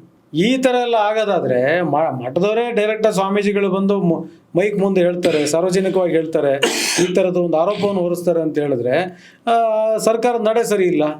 ಆಮೇಲೆ ನಿಜವಾಗ್ಲೂ ಸರ್ಕಾರ ಯಾರಿಗೆ ಕೊಡ್ಬೇಕು? ಮೊದಲನೇದಾಗಿ ಕೊಡಬಾರ್ದು, ಅದು ಭಕ್ತರಿಂದ ನಡೆಯುವಂತ ಮಠ. ಕರೆಕ್ಟ್. ಕೆಲವೊಂದು ಭಕ್ತರಿಂದ ನಡೆಯಕ್ಕಾಗದೇ ಇರತಕ್ಕಂಥ ಮಠಗಳು ಇರ್ತವೆ, ಮತ್ತೆ ತುಂಬಾ ಕೆಲಸಗಳು ಮಾಡ್ತಾ ಇರ್ತವೆ. ಅವ್ರು ಯಾವ ಸೊಸೈಟಿಗೋಸ್ಕರ ತುಂಬಾ ಕೆಲಸಗಳು, ಯಾವ ಆಧಾರದ ಮೇಲೆ ಹೌದು ಕೊಡ್ಬೇಕು, ಆ ಆಧಾರನ ಕ್ರೈಟೀರಿಯಾನ ಫಿಕ್ಸ್ ಮಾಡಬೇಕು. In what way have they contributed to the welfare of the society. ಇದುವರೆಗೂ ನೀವು ಹೇಳಿದಿಲ್ಲ ಕ್ರೈಟೀರಿಯಾ ಅಂದ್ಬಿಟ್ಟು, ಯಾವ ಮಠದ ಬಗ್ಗೆ ಸಂಪೂರ್ಣವಾಗಿ ತಿಳ್ಕೊಂಡು ಕ್ರೈಟೀರಿಯಾ ಸ್ಟ್ರಾಟಜಿ ಮಾಡಿದ್ದಾರೆ ಇವರು, ಕ್ರೈಟೀರಿಯಾ ಕೊಟ್ಟು ಹಣ ಬಿಡುಗಡೆ ಮಾಡಿದ್ದಾರೆ. ಹಾಗಾದ್ರೆ ಯಾವ ಆಧಾರದ ಮೇಲೆ ಮಾಡಿದ್ದಾರೆ ಸ್ವಾಮಿ? ಗುರುತು ಪರಿಚಯ, ಇನ್ಫ್ಲೂಯೆನ್ಸ್. ಯಾರೋ ನಮ್ಮವ್ರು ಬಂದು ಹೇಳಿದ್ರು, ಇಲ್ಲ ಅನ್ನಕ್ಕಾಗಿಲ್ಲ, ಇಲ್ಲ ಅಂದ್ರೆ ನನ್ನ ಮೇಲೆ ಕೆಟ್ಟ ಹೆಸರು ಬರುತ್ತೆ ಅಂತೇಳಿ ಯಾವುದೋ ಮುಲಾಜಿಗೋಸ್ಕರ ಮಾಡಿರೋ ಭಾಳ ಇದಾವೆ ಅಂತ ನನಗನ್ಸುತ್ತೆ. ಫಸ್ಟ್ ಆಫ್ ಆಲ್ ಈ ಸಂಪ್ರದಾಯನೇ ತಪ್ಪದು, ಮಠಗಳಿಗೆ ದುಡ್ಡು ಕೊಡೋದು. ಸೊ ಆ ಕ್ರೈಟೀರಿಯಾದ ಪ್ರಕಾರ ಮಠಮಾನ್ಯಗಳು ಕೊಡ್ಬೇಕಾದ್ರೆ ಒಂದು ಕ್ರೈಟೀರಿಯಾ ಫಿಕ್ಸ್ ಮಾಡಿಕೊಂಡು ಅದಕ್ಕೊಂದು ಲಾ ಮಾಡಿ ಬಿಡಿ, ಅದಕ್ಕೊಂದು ಕಮಿಟಿ ಮಾಡ್ಲಿ ಬಿಡಿ. ಕಮಿಟಿ ಮಾಡಿದ್ರೆ ಅದೊಂದು ದೊಡ್ಡ ತಲೆ. ನಾವು ಅಲ್ಲಿ ಬೇರೆ ಇನ್ಫ್ಲೂಯೆನ್ಸ್ ಮಾಡಿಸ್ಬೇಕು, ಕಮಿಟಿ ಮಾಡೋದೇ ಬೇಡ, ಒಂದು ಲಾ ಮಾಡ್ಬಿಡ್ಲಿ. ನೋಡಪ್ಪ, ಇಷ್ಟು ಕ್ರೈಟೀರಿಯಾ ಇದೆ, ಈ ಕ್ರೈಟೀರಿಯಾಕ್ಕೆ ನೀನು ಈ ಕ್ರೈಟೀರಿಯಾದ ಒಳಗಡೆ ಬಂದ್ರೆ ಮಾತ್ರ ನಿಮ್ಮ ಮಠಕ್ಕೆ ಹಣ ಕೊಡಲಾಗುವುದು ಅಂದ್ಬಿಟ್ಟು. ಈಗ ಮಠಗಳಿಗೆ ಫಸ್ಟ್ ಆಫ್ ಆಲ್ ಯಾಕೆ ಹಣ ಕೊಡಬೇಕು? ಹಣ ಕೊಡಬಾರ್ದು, ನಾನು ಹೇಳ್ತಾ ಇರೋದು ಹಣ ಕೊಡ್ಲೇಬೇಕು. ಕೆಲವೊಂದು ಕಾರ್ಯಗಳು ಮಾಡ್ತಾ ಇರ್ತಾರೆ, ಆ ತರ ತುಂಬಾ ಕೆಳಮಟ್ಟದಲ್ಲಿ ಇರುತ್ತೆ ಮಠಗಳು ಕೆಲವೊಂದು. ಅದಕ್ಕೆ CSR ಫಂಡ್ ಅಂತ ಇದೆ. ಹೌದು, ಅದರಲ್ಲ ಅದಕ್ಕಾದ್ರೆ ಇನ್ಫ್ಲೂಯೆನ್ಸ್ ಮಾಡ್ಬೇಕಲ್ಲ. ಅಲ್ಲಿಗೆ ಹೋಗ್ಲಿ, ಅಲ್ಲಿ ಕೇಳಲಿ. ಸರ್ಕಾರ ಸಾರ್ವಜನಿಕರ ಹಣ ಸ್ವಾಮಿ, ಇದು ಸಾರ್ವಜನಿಕರ ಹಣ. ನೀವು ಹೆಂಗೆ ನಿಮಗೆ ತಿಳಿದಂಥ ಮಟ್ಟ ಈಗ ನಾಳೆ ನನಗೆ ಅಧಿಕಾರ ಸಿಕ್ತು ಅಂದರೆ ನನಗೆ ಎಲ್ಲೆಲ್ಲಿಂದ ಲಾಭ ಆಗುತ್ತೋ, ಓಟ್ ಸಿಗುತ್ತೋ ಅಂಥ ಮಠಗಳಿಗೆ ನಾನು ಹೋಗಿ ದುಡ್ಡು. CSR ಫಂಡ್ ಬಗ್ಗೆ ಹೇಳ್ತಿರಲ್ಲ, CSR ಫಂಡ್ಗಳು ಅವರು ಎಲೆಕ್ಷನ್ಗೆ ಖರ್ಚು ಮಾಡಕ್ಕೆ ತಗೊಂತಾರಲ್ಲ, ಅವ್ರದೇ ಟ್ರಸ್ಟ್ಗಳು ಮಾಡ್ಕೊಂಡ್ಬಿಟ್ಟಿದ್ದಾರೆ. ಎಲ್ಲ MLA MP ಯಾರ್ದು ನೋಡಿ ಡೈರೆಕ್ಟ್ಲಿ ಅವ್ರು ಇಂಡೈರೆಕ್ಟ್ಲಿ ಅವ್ರದ್ದು ಟ್ರಸ್ಟ್ಗಳು ಇರ್ತವೆ. CSR ಫಂಡ್ ಅವರೇ ಹಾಕ್ಕೊಂತಾರೆ. ಒಬ್ಬ MLA ಆದರೆ ಅವನ ಕ್ಷೇತ್ರದಲ್ಲಿ ಎಷ್ಟೋ ಕಾರ್ಖಾನೆಗಳು ಬರ್ಬೋದು, ಬೇರೆ ಬೇರೆ ಏನೇನೋ ಇರುತ್ತೆ ಕಂಪ್ನೀಸ್ಗಳು. ಸೊ ಆ ಕಂಪ್ನಿದೆಲ್ಲ ಇವನ ಮುಖಾಂತರನೇ CSR ಫಂಡ್ ಹೋಗ್ಬೇಕಂದ್ರೆ ಇವನ್ ಮುಖಾಂತರನೇ ಹೋಗ್ಬೇಕು. ಯಾವುದೇ ತಾಲೂಕಾಗ್ಲಿ, ನೀವು ಹೇಳೋದು ಒಪ್ತೀನಿ ನಾನು, ಹೋಬಳಿಲಿ ಯಾರಾದ್ರೂ ಮಾಡಲಿ, ಈಗ ಅವ್ನು ಏನು ಪ್ರಾಫಿಟ್ ಇರ್ತದ್ರ ಮೇಲೆ ಬಂದರೆ CSR ಫಂಡ್ ಬಂದಾಗ ಅವ್ರಿಗೆ ಹೇಳ್ಬಿಟ್ಟು ಅವ್ರಿಗೆ ವಿತೌಟ್ ಇನ್ಫಾರ್ಮೇಶನ್ ಮಾಡಂಗಿಲ್ವಲ್ಲ ಇವಾಗ. ಕರೆಕ್ಟ್. ಇವ್ರು ಎಲ್ಲದನ್ನು ಹೋಲ್ಡ್ ಮಾಡ್ಕೊಂಡಿದ್ದಾರೆ. ಸೊ ಆದರೆ ಮಠ, ಈಗ ನಾವು ಮತ್ತೆ ಮಠದ ವಿಷಯಕ್ಕೆ ಬಂದಾಗ, ಮಠಗಳು ಸೃಷ್ಟಿಯಾಗಿದ್ದೇ ಭಕ್ತರಿಂದ ಅಲ್ವಾ? ಮಠಗಳು ಪಾಲನೆ ಪೋಷಣೆ ಎಲ್ಲ ನಡೀತಿದ್ದು ಭಕ್ತರಿಂದನೇ ಅಲ್ವಾ? ಈಗ ಯಾಕೆ ಅದು ಚೇಂಜ್ ಮಾಡಬೇಕು? ಈಗ ಚೇಂಜ್ ಮಾಡಬಾರ್ದು, ಈಗ ಭಕ್ತರಿಂದ ನಡಿಬೇಕದು. ಈಗ ಭಕ್ತರಿಲ್ಲ ಅಂತ ಹೇಳಿದ್ರೆ ಸ್ವಾಮೀಜಿ ಯಾವುದೋ ರೀತಿಯಲ್ಲಿ ಅವರು ಇನ್ಫ್ಲುಯೆನ್ಸ್ ಮಾಡೋಕ್ಕಾಗ್ತಾ ಇಲ್ಲ, ಭಕ್ತರ ಮೇಲೆ ಪ್ರಭಾವ ಬೀರ್ಲಿಕ್ಕೆ ಆಗ್ತಾ ಇಲ್ಲ, ಅಥವಾ ಭಕ್ತರಿಗೆ ಅವರಿಂದ ಏನು ಪ್ರಯೋಜನ ಇಲ್ಲ. ಆ ಪ್ರಯೋಜನ ಇಲ್ಲದಿದ್ದಾಗ ಮತ್ತು ಕೂಡ ಸರ್ಕಾರ ಅದಕ್ಕೆ ನೀರು ಎರೆದು ಅದಕ್ಕೆ ಗೊಬ್ಬರ ಹಾಕಿ ಅದನ್ನು ಬೆಳೆಸೋದು ಏನು ಪ್ರಯೋಜನ? ನಿಮಗೆ ಹಣ್ಣು ಕೊಡದೇ ಇರತಕ್ಕಂಥ ಫಲ ತಗೊಂಡೆ ನೋಡೋದು. ದನವಿದ್ದು ಫಲವೇನು ದಯ ಇಲ್ಲದನಕ್ಕ, ಮರವಿದ್ದು ಫಲವೇನು ನೆರಳಿದನಕ್ಕ ಅಂತ. ಮರ ಇದ್ಕೊಂಡು ಮಠ ಇದ್ಕೊಂಡು ಅದರಿಂದ ಯಾರಿಗೂ ನೆರಳೇ ಸಿಗ್ತಿಲ್ಲ ಅಂತ ಹೇಳಿದ್ರೆ ಉಪಯೋಗ ಆಗ್ತಿಲ್ಲ. ಆ ಮಠ ಇದ್ದೇನು ಪ್ರಯೋಜನ? ಕ್ಲೋಸ್ ಮಾಡಿಸ್ಬಿಡ್ಲಿ, ಅವೇ ತಾನಾಗಿ ಕ್ಲೋಸ್ ಆಗ್ತವೆ. ತಾನಾಗಿ ಕ್ಲೋಸ್ ಆಗೋದ್ ಬದಲು ಅವ್ರಿಗೊಂದು 50 ಎಕರೆ 20 ಎಕರೆ ಜಮೀನು ಇರುತ್ತೆ, 100 ಎಕರೆ ಇರುತ್ತೆ, ಅದನ್ನಾದ್ರೂ ಗೌರ್ಮೆಂಟ್ ತಗೊಂಡು ಏನಾದ್ರು ಮಾಡಿಸಿ. ಹಾಗಾದ್ರೆ ಮುಂದಿನ ದಿನಗಳಲ್ಲಿ ಆದ್ರೂ ಆಗ್ಬೋದು. ಈಗಲೇ ಕೆಲವು ಮಠಗಳು ಕೆಲವೊಂದು ಆಸ್ತಿಗಳನ್ನೆಲ್ಲ ಏನು ಕೆಲವೊಂದು ಇದನ್ನ ಬಾಡಿಗೆ ಕೊಟ್ಟು ಅಲ್ಲಿಂದ ರೆವಿನ್ಯೂ ಬರಂಗ್ ಮಾಡ್ಕೊಂಡು ಆ ರೆವಿನ್ಯೂಯಿಂದ ತಾವು ಮಾಡ್ತಾ ಇರೋ ಕೆಲಸಗಳು ಮುಂದುವರಿಸ್ತಾ ಹೋಗ್ತಾ ಇದ್ದಾರೆ. ಸತೀಶ್ ಅವರ ಈ ಭಾಗವಾಗಿ ಜಮೀನಾಗ್ಲಿ ಅಥವಾ ಬೇರೆ ಬೇರೆ ತರ ಆಕ್ಟಿವಿಟೀಸ್ ನಡೀತಾರೆ, ಈ ಸಂಬಂಧವಾಗಿ ಇನ್ನೊಂದು ಎಪಿಸೋಡಲ್ಲಿ ಮಾತಾಡೋಣ. ಇದು ಕಂಟಿನ್ಯೂ ಮಾಡೋಣ. Thank you so much. ನಮಸ್ಕಾರ. ಶರಣಾರ್ಥಿ. ಹೆಚ್ಚಿನ ವಿಡಿಯೋಗಳಿಗೆ ಪ್ರತಿಧ್ವನಿ ಯೂಟ್ಯೂಬ್ ಚಾನೆಲ್ ಸಬ್ಸ್ಕ್ರೈಬ್ ಮಾಡಿ ಬೆಲ್ ಐಕಾನ್ ಕ್ಲಿಕ್ ಮಾಡಿ.